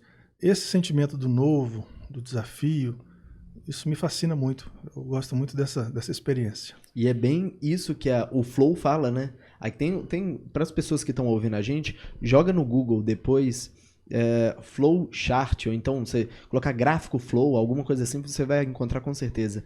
Mas você consegue entrar nesse estado de alerta, e onde o tempo passa muito rápido e onde você sente que você tem domínio de tudo, quando você tem um equilíbrio entre duas coisas. Quando você tem um equilíbrio entre a habilidade e quando você tem um equilíbrio entre o desafio. Precisa ter uma habilidade alta e um desafio alto. E o interessante é como que você faz para você chegar no momento do flow. E é um processo de você mesmo se colocar frente ao perigo. É algo como você encarar aquilo que lhe dá medo. E isso é um processo muito mágico, que é um processo que é necessário para qualquer coisa que você for se comprometer a fazer na sua vida. Aqui no storytelling tem o limiar, né? A passagem do limiar. Uhum. Todo herói... O mito do herói, né? Todo herói tem aquele momento dele escolher a pílula azul ou a pílula vermelha no Matrix, né? Sim. O Matrix é o filme que tem mais isso literal. Mas todo herói tem. O Harry Potter, ele vai ou não para sair da casinha dele onde ele está sendo maltratado pelos tios? O Rocky Balboa, ele vai aceitar ou não lutar contra o campeão? O Homem-Aranha, ele ganhou o poder, mas ele vai aceitar pegar o uniforme e salvar Nova York ou vai ficar lá na casa dele? Uhum. O Batman, o Super-Homem, tudo tem um limiar. Sim. Que é aquele momento que você decide, caramba. E eu falo isso para os meus alunos. Quando a gente termina os cursos, eu falei, marque a data. Que data? Da sua próxima palestra. Mas eu não tenho ainda. Pois é, marque a data. Claro, com mais tempo, mas marque a data. Teve uma aluna que ela trabalha na CDL em Três Marias, uma senhora mais de idade, assim, uns 60 e tantos anos, e ela fez o curso e virou para mim e falou assim, olha, eu sempre tive, no início do curso, eu sempre tive um sonho de ler a Bíblia aos domingos na missa, muito católica e tal. Terminou o curso, passado 3, 4 dias, foi um curso grande, assim, uma turma grande, aí ela chegou para mim e falou assim, acabei de marcar meu nome lá e eu vou ser a pessoa que vai fazer a leitura no próximo domingo. Olha que legal, a Carminha, que é o nome dela, falou assim, ela marcou a data. Aí ela se preparou e leu, porque agora ela tinha mais ferramentas. Tem que marcar a data. Se você não marcar a data, você vai adiar. Um dia eu vou dar uma palestra na escola do meu filho. Nunca vai chegar. E explica pra gente o que é o mito do herói, pra quem não conhece. O mito do herói, tem um cara que chama Joseph Campbell. Ele criou um livro acadêmico que chama Herói de Mil Faces. Não é um livro romanceado, é um estudo acadêmico aprovado por vários cientistas. E o engraçado é que nesse estudo ele pegou várias tribos de vários lugares do mundo, dos Incas, dos Maias, da Colômbia, na Austrália, dos aborígenes, no Egito Antigo, Jesus Cristo, e várias situações de Zeus, mitologia grega, romana, vikings, porque quando a gente fala em mitologia, a gente pensa sempre nisso, né? Os gregos, os vikings e no máximo os romanos. A gente não vai muito longe. Não, ele foi a fundo em vários lugares, assim, até remotos. E ele descobriu que é tudo um mito só. Tudo tem um jeito só de contar a história. E ele criou a teoria do monomito, que é um mito só, tudo é a mesma coisa. E ele comparou vários tipos de mitos, como que começava de um jeito, começava de outro, começava do mesmo jeito. São vários passos, vou citar alguns aqui. Ele conseguiu resumir isso em 12 grandes passos, que é a jornada do herói, que depois foi traduzido, foi reescrito para a jornada do escritor. Todo escritor, roteirista de Hollywood, da Marvel, da DC Comics, eles bebem nessa fonte, porque se você analisar os filmes por esse olhar, você vai entender que exatamente isso acontece. Então tem 12 grandes passos. Algum desses passos é o lugar comum, que é o início de tudo. É um lugar normal. Todo filme, normalmente, começa assim, a pessoa no lugar comum. Como eu falei do Harry Potter, tá lá no apartamento dele, o Homem-Aranha tá sofrendo bullying lá na escola, o Batman tá indo no cinema com os pais, o Super-Homem tá lá em Krypton, tá todo mundo no seu lugar O comum. Harry Potter tá lá embaixo Embaixo do sótão lá, né? da escada. Da escada. E aí depois, logo no segundo passo, é o chamado para a aventura, porque sem chamado para a aventura não tem História. Então é exatamente isso. Chamado para a aventura do Harry Potter é a carta daquele cara que chega e fala... Do Hagrid, Do Hagrid. Aí chega a carta para ele, explicando que tinha um outro mundo e tudo. Do Homem-Aranha ele ser picado pela E é aranha. importante falar que o lugar comum não quer dizer que é um mundo normal. Então, por exemplo, o Hobbit, por exemplo, o Senhor dos Anéis também, o lugar comum é a apresentação daquele mundo fantástico. Mas é a situação comum do herói no dia a dia, naquele mundo, mesmo que seja no mundo fantástico. No Senhor dos Anéis, por exemplo, é o Gandalf chegando numa festa. Exato. Que é a despedida daquele, que eu esqueci o nome lá, um dos mais velhos lá, que tinha um anel. É, do Bilbo, né? Bilbo, isso. Então ele chega lá, o pessoal brincando, até a música é a mesma, porque você tem que se ambientalizar, né, com aquilo ali. Então, no caso do Rock Lutador, ele era um cobrador da máfia. Ele cobrava, batia nas pessoas, quebrava o dedo dos caras e lutava na terceira categoria lá. Era a vida dele comum. Então você tem que mostrar, olha, vou escrever um livro, Maria e Joãozinho vivem tranquilamente na floresta e tal. Beleza, entendi. Aí existem alguns ganchos, né? Até que um dia é um ótimo gancho para a palestra. Até que um dia acontece o quê? Um chamado para a aventura, que é o segundo passo.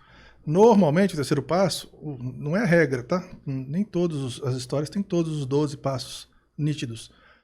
Mas normalmente o herói recusa o chamado. No caso do Neo do Matrix, eu lembro até hoje que ele estava lá numa espécie de empresa onde ele era um programador e o cara descobriu, falou que é um Morpheus e a polícia ia chegar até ele e o Morpheus, você vai lá pro parapeito e pula.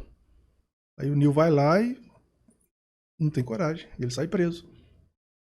Como é que eu vou pular? Eu sou um programador, não sou um Neo ainda, né? Eu não sou o escolhido ainda, né? Então ele recusou o chamado primeiro. E é engraçado o Neo, porque é uma brincadeira com a palavra de one, né? Que é o escolhido. Então Matrix é literal. Quem gostar desse assunto, eu tenho uma palestra sobre isso, pegando Matrix. Ela é literal, ela tem os 12 passos contadinhos. Então tem, no caso, o chamado para aventura, a recusa do chamado, depois o primeiro limiar, que é a pílula azul e a pílula vermelha do Neo. Depois começa a fase do treinamento, onde ele apanha pra caramba lá do Morpheus. Com o mentor, né? Que é o mentor, encontro com o mentor. Até chegar no retorno do Elixir, que é a parte da ressurreição. No caso do Neo, ele morre efetivamente. Ele toma uns tiros lá, ele morre, o coração dele fica assim... Morreu. E é aquela parte que você acha que acabou o filme, aquela parte da novela que você... Não, e agora não tem mais jeito. Agora acabou. Agora teve a terceira temporada do La Casa de Papel, tem exatamente essa cena. Acabou, deu tudo errado, prenderam o professor, prenderam todo mundo, acabou tudo, aí tem uma virada. Então essa variação, essas nuances, é comum em várias outras histórias. Então quando você domina isso e coloca isso na sua palestra fica cativante, fica legal. Você pode apresentar uma planilha de resultados, que todo mundo vai vibrar. Falei, caramba, não pensei que isso era tão legal assim. Com esse tipo de ritmo. Tá aqui, sobe, vai lá no ápice, volta, depois vai de novo, depois você termina de uma forma marcante. É isso que eu ensino no Fábrica de Palestrantes. As pessoas saem de lá com umas ideias muito mais organizadas e elas... Engraçado, só de você organizar as ideias, sem eu falar de conceito de fala e de não verbal, ela já ganha o poder. Ela já sabe por onde começa. E tem uma dinâmica lá no Fábrica que é falar de improviso. Então tá os alunos lá no primeiro dia, eu falei, gente, ao final do dia vocês vão falar de improviso sobre a periodicidade sexual da baleia no Alasca. Fala agora aí pra mim. Não sei, não tenho a menor ideia, não conheço de baleia. No final do dia eles dão aula sobre isso. Usando o conhecimento. Aí quando vai pro conhecimento deles, que é a última dinâmica, aí eles dão um show. Um aluno lá falou que eu faço uma bruxaria. Falou, cara, não sei o que você faz não, mas é uma bruxaria. O cara chega aqui travadão, timidão, caladão e sai daqui e eu tenho até que cortar o tempo deles, porque senão eles falam mais e falam mais e falam mais. São picados pela mosquinha de estar em evidência. A mosquinha da oratória. A mosquinha da oratória, do palco, da evidência. É muito legal isso. É muito louco. O ato de entrar em flow acontece isso, né? Quando você entra em flow, você consegue ficar lá horas daquilo que tá acontecendo. E é muito mágico e é algo que é facilmente repetível. Então, assim, claro que tem pessoas que têm interesses maiores por certas áreas do que outras. Obviamente. Então, por exemplo, um cara que é atleta, ele vai entrar em flow muito mais facilidade, sei lá, andando de bicicleta do que falando em público. Mas se você consegue tocar nos pontos centrais, a pessoa consegue entrar em flow em basicamente qualquer área. Sim. E quando ela entra em flow é aquela hora que as coisas se encaixam, parece que o universo está conspirando a favor, parece que tudo vai dar certo. No caso de Matrix, é aquela parte que fica em câmera lenta, né? Exatamente. O Homem-Aranha, lembra do Homem-Aranha que ele, na hora que ele vai testar os poderes contra o Flash vai bater nele e ele tá em câmera lenta desviando. Caramba, isso aqui é tranquilo e tal. Quando você consegue chegar nesse nível de estágio de flow na oratória, você vê exatamente como se o mundo estivesse em câmera lenta, você vê exatamente aquela pessoa que está anotando aquela dica que vai fazer uma diferença na vida dela. Você consegue ouvir os comentários, você consegue curtir quase que como se fosse... Lógico, nossa vida é em 3D, mas se a gente estivesse numa televisão, é como se a gente estivesse em 3D. Você ganha profundidade. Você consegue... Exemplo, estou num palco. Eu posso andar até o final do público ou não? Posso fazer o que eu quiser, eu sou autoridade. Então você consegue... Eu faço inclusive isso, uma dica para vocês. Quer saber qual o percentual da sua sala é visual? Vai até o fundo. Sempre falando, não deixando em silêncio. Continue dando a sua aula e vai até o fundo da sala. Quem virar para você é visual. Os alunos que virarem a cabeça assim, falam, caramba, onde é que esse cara tá? São mais visuais. Se for um percentual muito grande, você vai ter que usar bastante audiovisual, bastante vídeo, bastante foto. E é o que normalmente acontece. Então, quando você tem esse nível de percepção, você brinca. Porque você fala de acordo com a sua plateia. Você entrega exatamente o que você foi contratado para entregar. Isso é muito gostoso. Sobre o mito do herói, por que você acha que funciona tanto? E por que fala tão bem do nosso interior? Eu não vou entrar muito na parte que eu estudei, porque eu não sou muito especialista na parte da psicologia em si. Porque eu adoro psicologia, mas é igual fono, por exemplo. Muitas pessoas me pedem dicas de fono, de fala, de aquecimento vocal. Eu não entro muito porque é muito específico, é igual o nutricionista. Uma dieta para mim é diferente de uma dieta para você. E é o tipo de coisa que todo mundo tem uma dicasinha, né? Todo mundo tem uma dicasinha. Nutricionista é o maior exemplo disso. Farmácia, né? Tá com dor de cabeça? Toma isso. Então, o brasileiro é técnico de futebol, médico, advogado. Mas tem um lado muito profundo na psicologia. Mas o que eu posso falar em relação à oratória é a variação. Ela não te deixar, em momento algum, sossegado. Você sempre sabe que vai ter um gancho para algo ou para cima ou para baixo. Até porque quando você está muito em cima, e você falou isso muito bem, você não pode entregar muito rápido o seu ápice, porque você não consegue sustentar isso muito tempo. Eu vejo alguns palestrantes, talvez é estilo, eu não condeno, mas quando eu vejo o cara entrando, pulando, batendo palma, com música alta, aquele negócio, eu falei, cara, o cara vai conseguir manter isso durante muito tempo? Porque se ele baixar muito, eu durmo. Cuidado com isso. Como que você abre uma palestra muito no gás lá em cima, a tendência é você manter aquilo. Se você não tiver ritmo, alguns conseguem, outros não. Aí quando o cara faz igual o pico de açúcar. Você toma muito açúcar, você vai ficar ligadão, depois dorme. Então, às vezes eu vejo gente tentando modelar pessoas. Por exemplo, vou dar o exemplo do Tony Robbins. Ele entra assim. Ele entra, aquele música alta e faz isso aqui. Só que ele consegue, através dele, da staff dele, do conhecimento profundo, ele chama, pinça alguém lá da plateia, leva pro palco, coloca destaque. E aí entra no caso profundo. Ele consegue fazer isso. Não, e o cara, ele faz isso com tanta maestria, mas ele entrega o corpo dele completamente. Exatamente. Depois das palestras, eu não sei se são todas, mas na maioria delas, ele vai pra câmara de criogenia, crioterapia, que é nitrogênio gelado, gelando todo o corpo e ele lá para ter recuperação muscular, porque senão ele... Mas você sabe que isso acontece, não do nível do Tony Robbins, mas quando eu vou dar um curso muito denso, uma turma muito pesada, muito grande, um nível de responsabilidade muito grande, acontece uma coisa comigo, até se alguém acontecer também, vocês podem comentar aqui pra gente. Me dá uma espécie de calafrio. Quando termina, quando eu tô sozinho, quando o pessoal olha, obrigado, um abraço, eu tô juntando as minhas coisas para ir embora, eu sinto uma espécie de esgotamento, sabe? Porque eu entrego tudo, eu deixo tudo ali. Eu sei o que o Tony Robbins faz, porque é o que eu faço, assim. Sim. Mentalmente, Sim. fisicamente, eu deixo tudo, 110%. Já aconteceu de eu dar um curso, o pessoal ir embora do hotel, e eu ficar lá 40 minutos, liguei para um amigo meu, falei, cara, eu não consigo sair daqui. Eu falei, por quê? Não sei. A cabeça parece que fica vazia. Vazia, adrenalina a mil ainda. Você tá... E aí eu fui conversando com ele, eram uns assuntos que tinha que tratar e tal, aí agora eu tô melhor. Mas a impressão que tinha sabe, eu tava congelado naquele momento. É muito difícil as pessoas conseguirem chegar nesse estado. Isso acontece muito comigo. E antes eu achava assim que era físico, né? Eu gripei, peguei uma gripe de alguém. Não, é um estado... Eu acho que é natural mesmo. Porque você está gastando muita energia. Muita energia. Ali, e envolve muita energia de processamento, envolve muita energia de corpo, de movimentação, de atenção. Atenção é uma coisa que consome energia demais. Exatamente. Você matou o que eu quero dizer para você aí. A escutatória. Exatamente. Manter a escuta ativa. E eu, como professor de oratória, eu tenho que manter isso muito ativo. Porque eu pego como o cara chegou e como que ele vai. E vou dando toques de melhora. E esse é um ponto fraco de muita gente hoje. As pessoas não escutam mais. Vai no McDonald's hoje, pede um Big Mac sem picles. Vem com picles. A pessoa não escuta mais. Ela bate o cartão e pendura o cérebro. Está no automático. E por que você acha que isso está acontecendo na nossa sociedade hoje? Um dos motivos é isso aqui. Ó. Celular.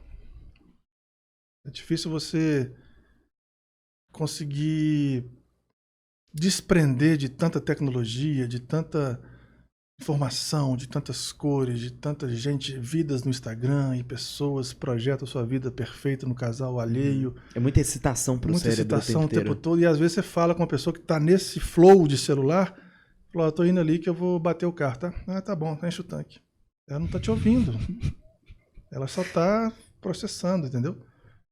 Então isso é uma coisa que a gente tem que reeducar. Por isso eu tô diminuindo o Netflix, lendo mais livros. Quando eu tô com meus filhos, por exemplo, eu desligo completamente o celular, porque é uma informação importante que eles têm que passar para mim, entendeu? Esse podcast é ótimo para mim por causa disso.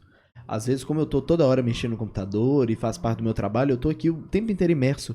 O podcast é um momento onde eu posso desligar meu celular, não preocupar com nada, tá tudo no modo avião. Ninguém vai conseguir me falar, entrar em contato comigo nessas 1h30, 2 horas. E eu tô aqui só conversando. E é só isso que me preocupa. Isso é ótimo, né? Você conseguir sintetizar e concentrar. Avisar lá fora, pessoal, tô gravando. Pare o mundo que eu quero descer, né? Isso é muito bom. E eu vejo que a minha geração já teve muito isso, a geração mais nova tá tendo isso com mais intensidade, e eu tenho minhas dúvidas para qual lado que o mundo vai ir, em termos de comunicação, pessoa a pessoa, e o uso em excesso de tecnologia. Eu, na sala de aula, né, 90 alunos totais, nas 3 turmas, alunos da faixa aí de 15, 16 anos, ensino médio. Eu perguntei para eles qual porcentagem deles se sentem desconfortáveis ou ansiosos quando eles recebem uma ligação. Ou seja, tipo assim, opa, perigo, o que eu faço? E a grande maioria, tipo 90% levantou a mão. Ou seja, a nova geração tem desconforto em receber uma ligação. Olha só. E eu passo muito tempo pensando no porquê que isso está acontecendo e qual vai ser o próximo passo. Se isso vai mudar em algum momento ou se a tendência é ir só para esse lado. É porque a minha geração, não sei a sua, mas a minha, ela é híbrida. A gente pegou um tempo sem internet. Eu peguei. Quando eu mudei aqui para Lagoa Santa, eu não tinha internet em casa. Então era domingo de madrugada com internet escada.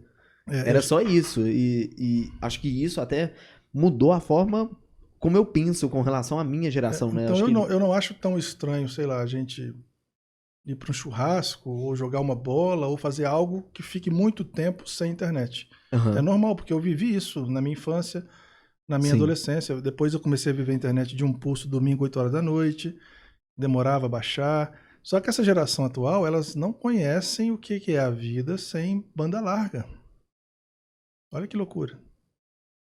Eles não conhecem o que é uma Barça, o que é uma Exato. enciclopédia, o que é um CD, o que é um orelhão, o que é ficha. Eles não sabem o que é isso.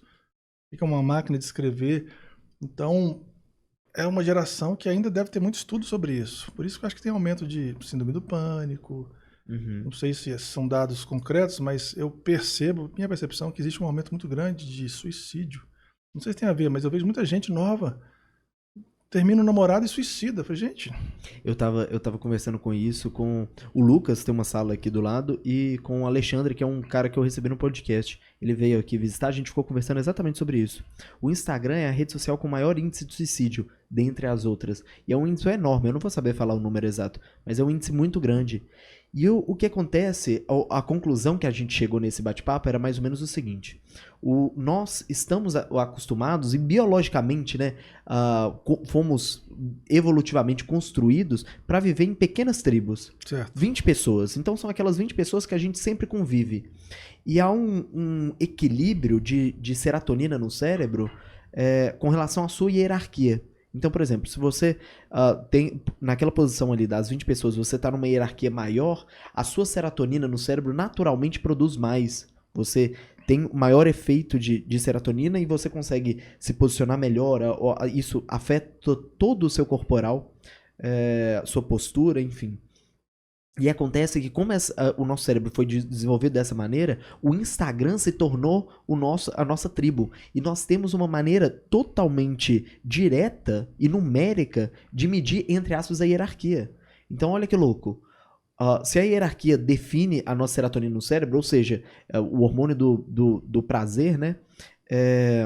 E ela é definida pela hierarquia, e o Instagram te dá um número de seguidores, te dá quantas curtidas você tem numa foto, te dá todos esses dados, dá pra mim saber entre as pessoas que eu sigo, que são pessoas espalhadas pelo mundo, onde eu tô me posicionando. Então sempre tem alguém maior que eu. Sim. Então assim, eu sempre tô no fundo do poço. E o Instagram tem isso de maquiar, né? Todo mundo posta foto maravilhosa, Claro. todo mundo posta Ninguém foto posta no hospital desencravando a unha, né? Exatamente, exatamente. E aí acontece esse efeito comparativo. Isso fode o nosso cérebro, com perdão da palavra, na hora de comparar com as outras pessoas. Uma dica que eu dou para os meus alunos que começam a gravar stories e agora já não tem mais curtida, mas era não ligar. Uhum. Grava. O engajamento é muito melhor, o comentário é muito melhor. Sim. A pessoa te vê na rua, que legal, gostei daquela dica, é muito melhor para quem não é tão grande assim, do que aquela pessoa que quer começar e comprar curtidores, comprar seguidores. Esquece isso. Posta porque você contribuiu de coração com alguma coisa e não em busca, caça likes, né? Uhum. Isso aí é uma doença realmente, isso é muito perigoso. Isso é muito perigoso. E eu vejo como um grande problema dessa geração que está vindo, porque nós usamos essas ferramentas como ferramentas de trabalho. Então, assim, há uma maneira de você lidar, embora às vezes é difícil separar, mas há uma maneira de você lidar profissionalmente com aquilo. Ou seja, eu tenho hora para me cumprir, eu tenho o stories para me fazer tal horário, enfim. E às vezes, como a gente tá levando o celular para tudo quanto é lugar, a gente foge disso um pouco. Mas há uma visão de que aquilo ali é um trabalho. Para os jovens como um todo, e eu não quero, assim, só falar jovens, tem muito adulto, muitas pessoas mais velhas que sofrem do mesmo problema, mas aquilo ali passa a ser o mundo. Verdade. Passa a ser o que ela enxerga. Verdade. E vira até uma forma de não permitir que ela tenha experiências fora dali, né? Uhum. De fuga, né? Fuga. Ela quer dar aula para lá, aquela do trabalho para lá. Ela não quer mais. Vamos para uma festa? Não. Aqui no meu quartinho aqui, tá tranquilo. Isso é muito perigoso. E todo mundo tá negando, né, o chamado à ação. Porque o mito do herói só acontece quando você sai só pra quando fora. você chama e quando você se expõe, né, ao risco. Exato. E é exatamente uma negação perigosa, porque quando isso fica muito tempo, a vida, você vai passar, sei lá, 40, 50, 60 anos, opa, minha vida passou. E eu não fui o que eu era para ser, eu não estudei o que eu gostaria de estudar, eu procrastinei, né? Eu adiei sonhos. Em relação à oratória, por isso que eu falo, às vezes você tem um grande potencial. Você pode salvar pessoas, você pode motivar pessoas, você pode largar esse emprego que você não gosta e ter um novo emprego sendo um facilitador de conteúdo, mas você não se permite por uma soma de pequenas coisas. Por preciosismo, perfeccionismo, timidez, falta de preparo, enfurnado demais em mídias sociais, parâmetros errados. Eu vou começar agora, mas eu quero ser o Tony Robbins. Vai lá ver como é que ele começou. Exatamente. Vai ver o primeiro vídeo do Whindersson Nunes, como é que era. Exatamente. Eu gosto de fazer isso no YouTube. Pegar alguém muito grande e colocar dos mais antigos. Você consegue listar. Exatamente. Pegar o vídeo mais antigo da pessoa.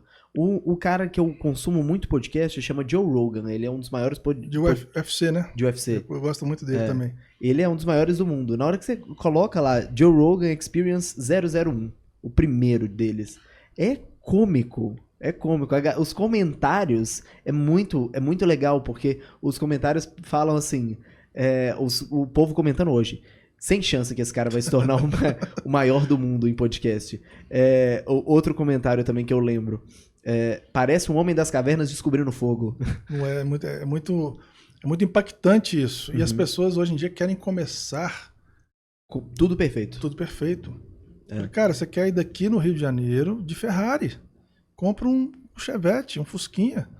Ele vai quebrar lá em Juiz de Fora. Você vai entrar na oficina, vai trocar o pneu. Aí você chega no Rio. Se for tudo bem lá no Rio, você compra um Chevette e volta. Aceite que é um processo. Aceite que é um processo sem pular atalhos. Exato. Porque se você não pular atalhos, você vai chegar lá em cima com muito mais robustez, como se fosse uma teoria do diamante mesmo. Você sofreu pressão ali, sofreu pressão aqui, mas lá em cima você é inquebrável. Agora, se você pular atalhos, for pelo lado de atalhos e, sei lá, eu posso comprar hoje 50 mil curtidores do Instagram, e aí? Exato. Eu lanço meu infoproduto, quem vai comprar? Ninguém me conhece. E tem uma coisa quase mágica, tem uma frase, eu não gosto muito dessas frases, são clichês, mas acontece que a maioria delas tem um fundo de verdade muito importante. Então, tem uma frase que é, o fracasso é o degrau da escada para o sucesso. Então, toda vez que você tá fracassando, parece uma frase bonitinha pra você colocar aí no Stories, colocar lá com um fundo bonitinho, mas é muito mais profundo que isso. Tem uma coisa fundamental de que, se você hoje admira fulano de tal, e você quer chegar onde ele chegou, e tivesse a oportunidade de um gênio da lâmpada, você conseguir chegar e trocar de corpo com ele, você provavelmente não conseguiria manter. Não consegue. Então, assim, eu gosto muito do Tony Robbins, não tenho experiência nenhuma em oratória. Eu vou trocar de corpo com ele porque eu quero ser o Tony Robbins. Vai lá, tenta fazer. Tenta. 1 minuto do que o cara faz. Eu dou o exemplo do Roger Federer, um dos maiores tenistas de todos os tempos. Pega um cara que é diretor de banco. O Roger Federer já ganhou mais de, 300 milhões de euros na carreira só de premiação, sem falar em publicidade. Ele acorda cedo e treina todo dia. Será que o diretor, o gerente de banco, o taxista, o Uber ia fazer isso? Para ser o melhor Uber do mundo? Ou ia aposentar? Essas pessoas que estão doidas para aposentar, se eu ganhar na loteria, eu nunca mais vou no meu trabalho. Isso que é o perigo. Se você pensa assim, tenha um outro tipo de trabalho para te dar. Pega o marceneiro da escola de samba. O cara é um marceneiro, segunda a sexta. E à noite ele vai lá no barracão. Faz trabalhos maravilhosos de graça. Tem que ter isso. Você tem que dar vazão para o que você efetivamente quer, sem ter que largar seu emprego. Exato. Mas pense num plano B. Exato. Por enquanto, sem ser remunerado. Depois vai ser remunerado. Aos poucos você faz a sua transição. Porque é muita vida para depois, se você não dedicar ao que você efetivamente gosta. Tem uma frase que eu gosto muito, me fugiu o autor, que é algo mais ou menos assim: demora o tempo que for para você decidir o que você quer, mas depois que você decidir, faça até você morrer. Decida e você vai morrer por isso. Aliás, deixe que isso te mate. E é mais ou menos isso que os caras de sucesso fazem. Abdicam família, abdicam tempo, abdicam horário, abdicam saúde às vezes, porque se pegar o exemplo do atleta, o esporte de alto rendimento não é saudável. Não é. Então o cara abdica de saúde, mas aí ele consegue chegar lá. Exato. Então defina o que você quer e deixe que isso te mate. te mate mesmo. Mate, não no sentido literal, mas dedique horas a fio, até que seus amigos comecem a te perguntar, cara, vamos, você tá doido? Você tá só fornado nisso aí? Até eles fazerem a outra pergunta. Como é que você ganhou tanto dinheiro? Exato. Até eles falarem que você deu sorte. E é isso, tem que ter o ato de você começar, porque esse processo é essencial, você começar. E entender que você vai falhar várias e várias vezes. Muitas vezes. Ninguém começa na primeira palestra dá tudo certo, na segunda palestra dá tudo certo, na terceira palestra dá tudo certo. Todo mundo em alguma parte do processo falhou muito para aprender. Muito. Então é muito importante você entender isso. E o único jeito de você chegar lá onde você quer, eu quero ser igual a esse cara. O único jeito de você chegar lá é se você caminhar um caminho para chegar lá. Não tem como você pular e aparecer lá. Até porque se você pulasse, você não ia conseguir manter. Sim. É aquilo que a gente tá Sim. falando. E isso é algo tão profundamente humano que eu acho que remete até na nossa organização tribal de tipo assim, do ato de sair para caçar, de sair para conseguir comida. É necessário você sair e dar o primeiro passo, mesmo sabendo que nenhuma condição tá perfeita. Sim. E na oratória isso é crucial. Uhum. Quando eu falo para os alunos falarem de improviso, a primeira reação deles é não consigo, pulo para o outro. Aí eu vou para o outro, não consigo, pulo para o outro. E todos falam. Todos conseguem falar. Na hora que eles entendem que, gente, eu não quero que vocês falem de improviso, eu quero que vocês peguem a técnica que vocês aprenderam e usem. Ah, tá. Qual que é a técnica? Lembra aí. Pá. Deu certo. Lógico que dá certo. Uhum. Porque isso já foi testado por 5.000 alunos antes de você estar aí no palco. Não é da minha cabeça que eu estou inventando isso que vai dar certo. Existe um processo de anos e anos e anos que faz dar certo. É muito legal quando a pessoa se desafia, ela sai, né? Aceita o chamado para a aventura, né? Uhum. E a evolução é assim, ó. É um gráfico gigante, parece um L, assim, a pessoa. Estava parada e de uma hora para outra ela começa a subir. Não subir financeiramente só, mas subir de motivação, de conteúdo, de querer fazer as coisas, de melhorar a autoestima, sabe? Uhum. É um ajuste muito fino, muito legal. O que você acha que foi o principal diferencial para você estar onde você está hoje? O que você acha que te distingue de outras pessoas? Cara, boa pergunta, viu? O que mais eu acho que me dá a diferença de outras pessoas é eu sempre falar a verdade para as pessoas. Falar a real. Não é um método, não é um curso maquiado, cheio de 9 horas e palavrinhas bonitas que façam que a pessoa se sinta bem e na segunda-feira ela fica perdida. Não sei o que eu faço com isso. O curso é real.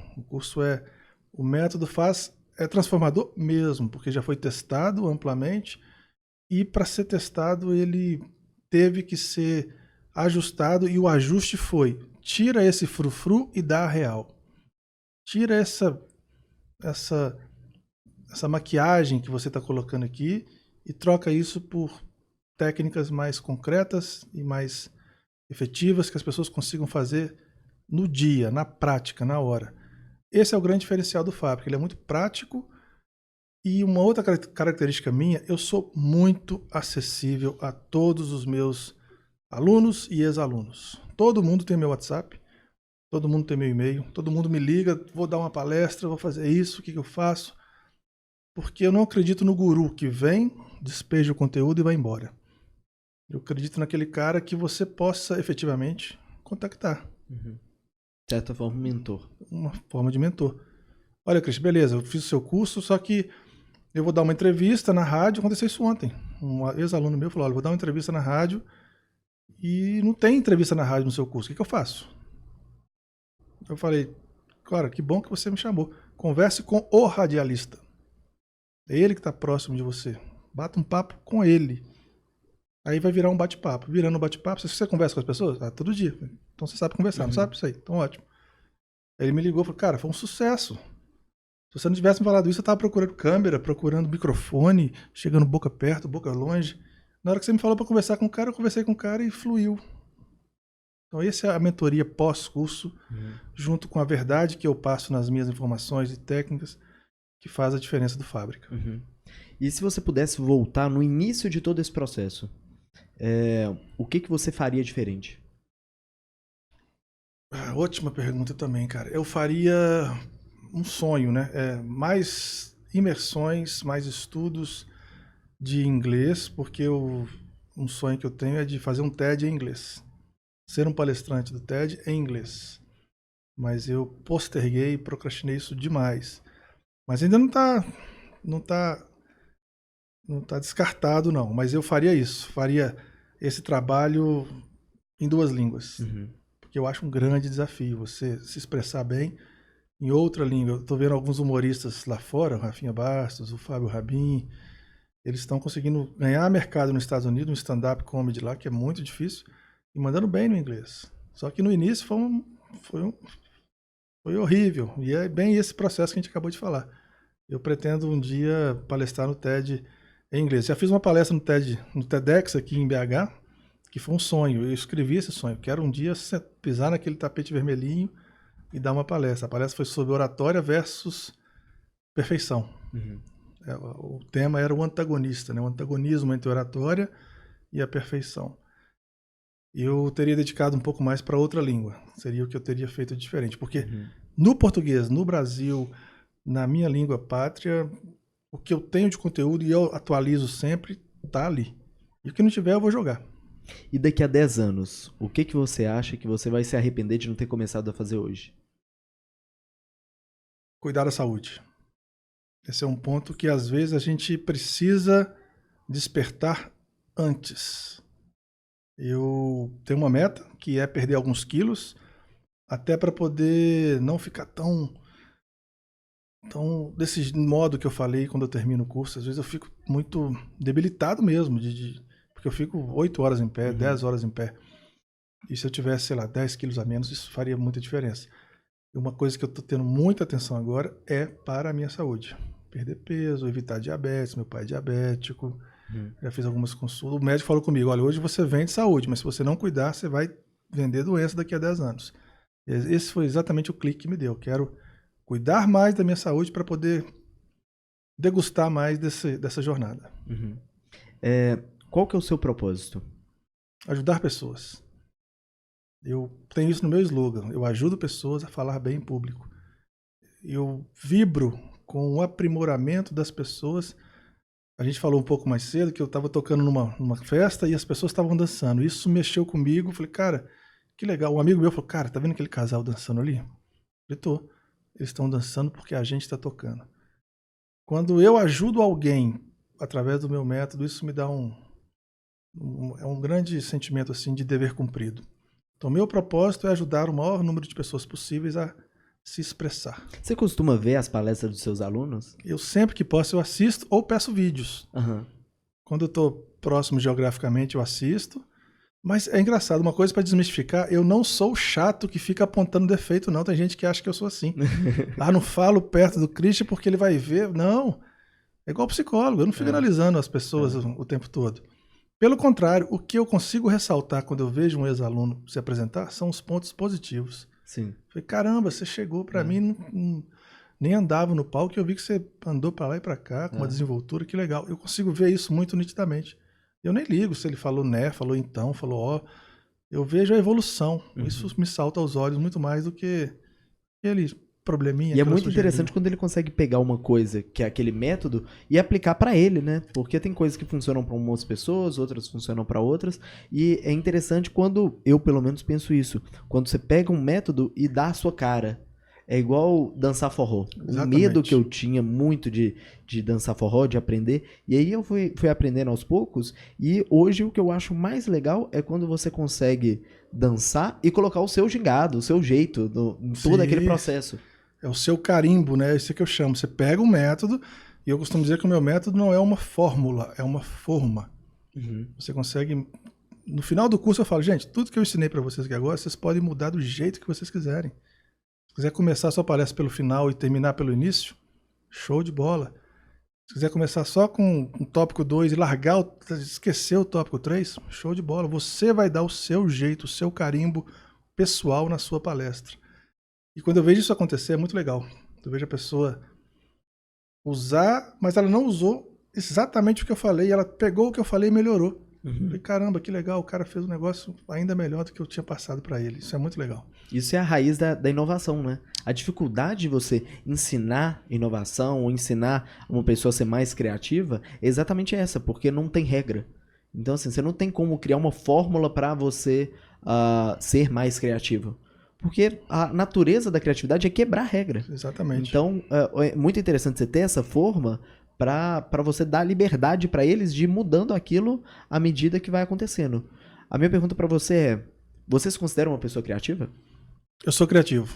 Eu sou sagitariano, 12 de dezembro, e eu costumo dizer que eu sou um sagitariano típico. Então eu tenho um lado direito do cérebro muito evoluído. Se você pedir para fazer uma conta de matemática aqui, eu vou ter dificuldade.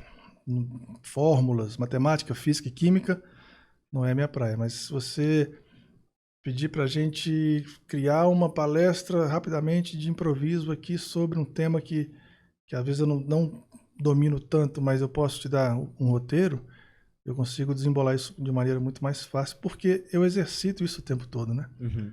Por exemplo, toda vez que eu dou um curso, eu ofereço um tema de improviso para os alunos. E eu passo um vídeo, durante esse vídeo eu crio o tema para eles. Então isso é um exercício de criatividade. Porque eu pego a sua vivência no curso, o Gabriel chegou aqui, ele falou que ele tem uma assistente virtual, e eu vou falar, Gabriel, você acha que o mundo vai ser dominado pela inteligência artificial? E joga esse tema para você. Por quê? Porque você falou da sua assistente virtual, tanto aqui quanto no seu quarto. Eu faço isso para todos os alunos. Então é uma forma de exercitar esse lado direito do cérebro, de criatividade. E é um grande diferencial. Eu convido todo mundo a ser criativo, mesmo aquela pessoa que é um contador, por exemplo, o cara fechado, faz imposto de renda, por exemplo, para não falar as demais coisas que eu não sou expert em contabilidade. Como fazer um vídeo da minha contabilidade se eu só sou um contador? Uhum. Cara, mostra a sua empresa trabalhando. Pega Sim. o seu celular, fala, tô aqui com a dona Maria, nossa funcionária mais antiga, e explica para ele o que ele tem que fazer para abrir uma MEI, dona Maria. Abrir uma MEI é muito fácil, assim, sensato. Gostou? Vem cá, mais dicas da contabilidade e tal. Mostra o que você faz. Então, você não precisa dar desculpas. Não tem um produto físico. Tudo é possível você gravar, tudo é possível você mostrar, desde que tenha criatividade. Uhum. E a criatividade é uma daqueles assuntos que dividem muito. Até entre pesquisadores, enfim. Eu estou estudando muito sobre o tema e criatividade é muito impressionante algumas coisas. Todo mundo, todos os pesquisadores concordam que criatividade é algo que é possível de ser aumentado. Então uma pessoa que tem uma criatividade relativamente baixa consegue aumentar. Uma pessoa que tem uma criatividade já alta consegue aumentar mais ainda. Mas o mais interessante em todo esse processo é o tanto que a criatividade, ela é isso é o que eu acho mais interessante. Ela é um jeito diferente de ver o mundo. Então, as pessoas que são criativas, eu também me considero criativo, eu perguntei se você se considera, porque é muito claro o seu traço de criatividade. Se você não fosse criativo, você não teria feito teatro, você não teria feito curso de mágica, de hipnose, ter tocado em barzinho. Isso daí é um traço de pessoas criativas. As pessoas criativas têm mais amplitude de interesses em diversas áreas. E é muito claro isso. E você também comentou do Louvre, comentou de outras experiências. Uma pessoa criativa, ela consegue ver o mundo de outra forma. Ela aglutina a experiência e usa, né? Exato. Ela não só guarda, mas ela usa. É um jeito diferente de você experimentar mesmo. Então, assim, eu vi um filme fantástico, tem na Netflix, chamado Portal para a Eternidade. O filme mais recente, assim, porque todo ano lança o filme mais recente do Van Gogh, contando da história. E pra mim o melhor.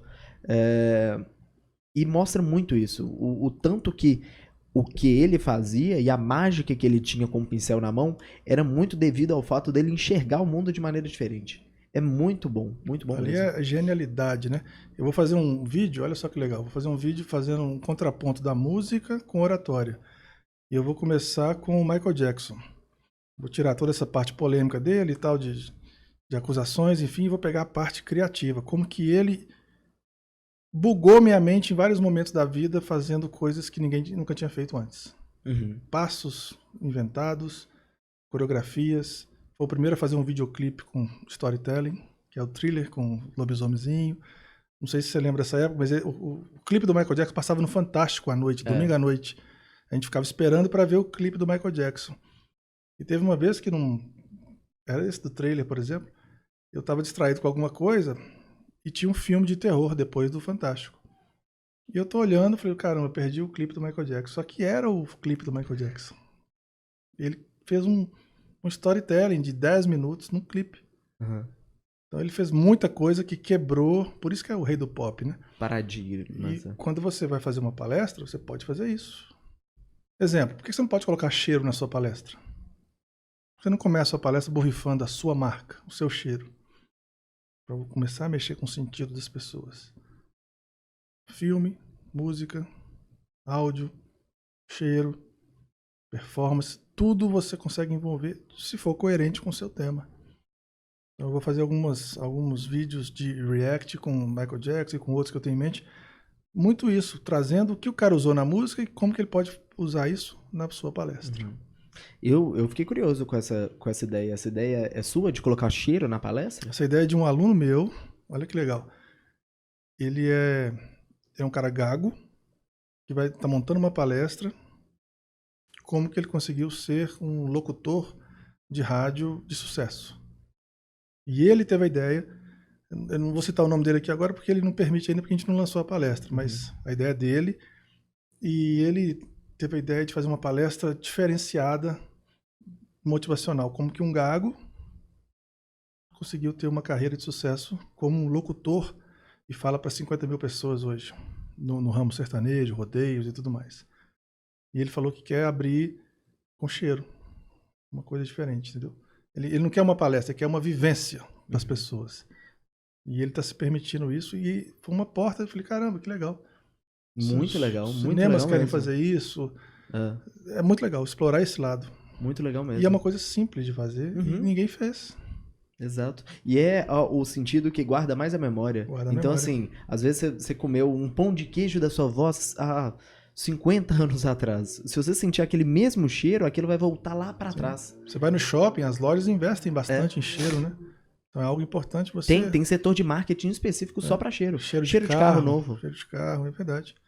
Então por que não? Eu falei, aí ele deu a ideia. Aí eu falei, cara, então vem borrifando lá de trás. O pessoal vai estar na frente com vocês, fulano de tal. Aí ele vai lá de trás e passa. Aí eu falei, não fala nada. Deixa só o pessoal sentir. Você não vai explicar. Essa é a diferença do orador profissional para o orador bonzinho. O orador bonzinho, ele explica tudo. Hoje eu vou tomar água aqui, tá? Desculpa, que eu tô com... Não precisa explicar. O orador profissional, ele é autoridade. Ele chega e causa surpresa. Ele consegue transformar o que era para ser negativo em positivo. Christian, qual que é o seu legado? O que você quer deixar de positivo para as pessoas? Boa pergunta também, cara. Você faz umas perguntas interessantes, viu? Isso é bom, porque a gente não ensaia, né? Isso é legal. O meu legado é fazer com que as pessoas consigam vencer essas pequenas barreiras que somadas viram um grande monstro, um grande medo, transforma quase que numa barreira intransponível, e que elas possam enxergar que se ela der o primeiro passo, ela vai conseguir efetivamente melhorar. Sim. Ser picada não só pela oratória, pelo palco, pela palestra, pelo microfone, mas pelo aprimoramento. Step by step, passo a passo, dia a dia, livro por livro, série por série, filme por filme, ela vai se sentir empoderada. Então esse é o meu legado. Troque o medo gradativamente, não é de uma hora para outra, por ferramentas, por aprimoramento, que uma hora você vai falar assim, caramba, eu posso, eu consigo, eu posso gravar um vídeo, eu posso fazer uma live, eu posso gravar um stories, eu posso, ao invés de dar uma bronca no meu filho, contar uma história para ele, educar de uma maneira melhor, sem tolher a criatividade dele, eu posso conduzir melhor as minhas reuniões, eu posso melhorar a minha clínica, eu posso ser um palestrante de palco. Esse é o meu legado, transformar medo em ação. Fantástico. Muito obrigado pela sua presença. Eu que agradeço. E eu queria que você passasse uma mensagem para as pessoas. Pessoal, eu sempre gosto de terminar, uma das dicas para vocês, transformar o É Isso, da Ana Carolina e Seu Jorge, daquela música É Isso Aí, no final das suas falas, num fechamento mais rebuscado, mais elegante. Vou dar um dos 7 que eu ensino lá no meu curso. Um deles é a citação. E eu sou aficionado por história, storytelling e Star Wars. E tem uma parte que o mestre Yoda está lá com o Luke Skywalker, fazendo todo um treinamento, e o Luke está tentando levantar uma nave gigantesca de um pântano lá e ele não consegue. E o Yoda fala para ele assim, do or do not, there is no try. Ou seja, faça ou não faça, não existe tentativa. Então decida agora, decida antes de você entrar no projeto o resultado dele. Ele tem que dar certo, não é que ele vai dar certo. É quando que ele vai dar certo, porque que ele vai dar certo, porque você decidiu isso antes, uma vez que já não existe tentativa. Se quer ser um palestrante, faça ou não faça. Mas que você vai ser, vai ser. Se quer ser um cantor, se quer ser um cabeleireiro, se quer ser um barbeiro, defina isso antes. Defina seu sucesso antes. E vou usar uma frase desse aluno meu só para homenageá-lo, que o resto a gente ganha no braço. É assim que ele termina as palestras dele. Muito obrigado pela presença, obrigado mesmo. Eu que agradeço.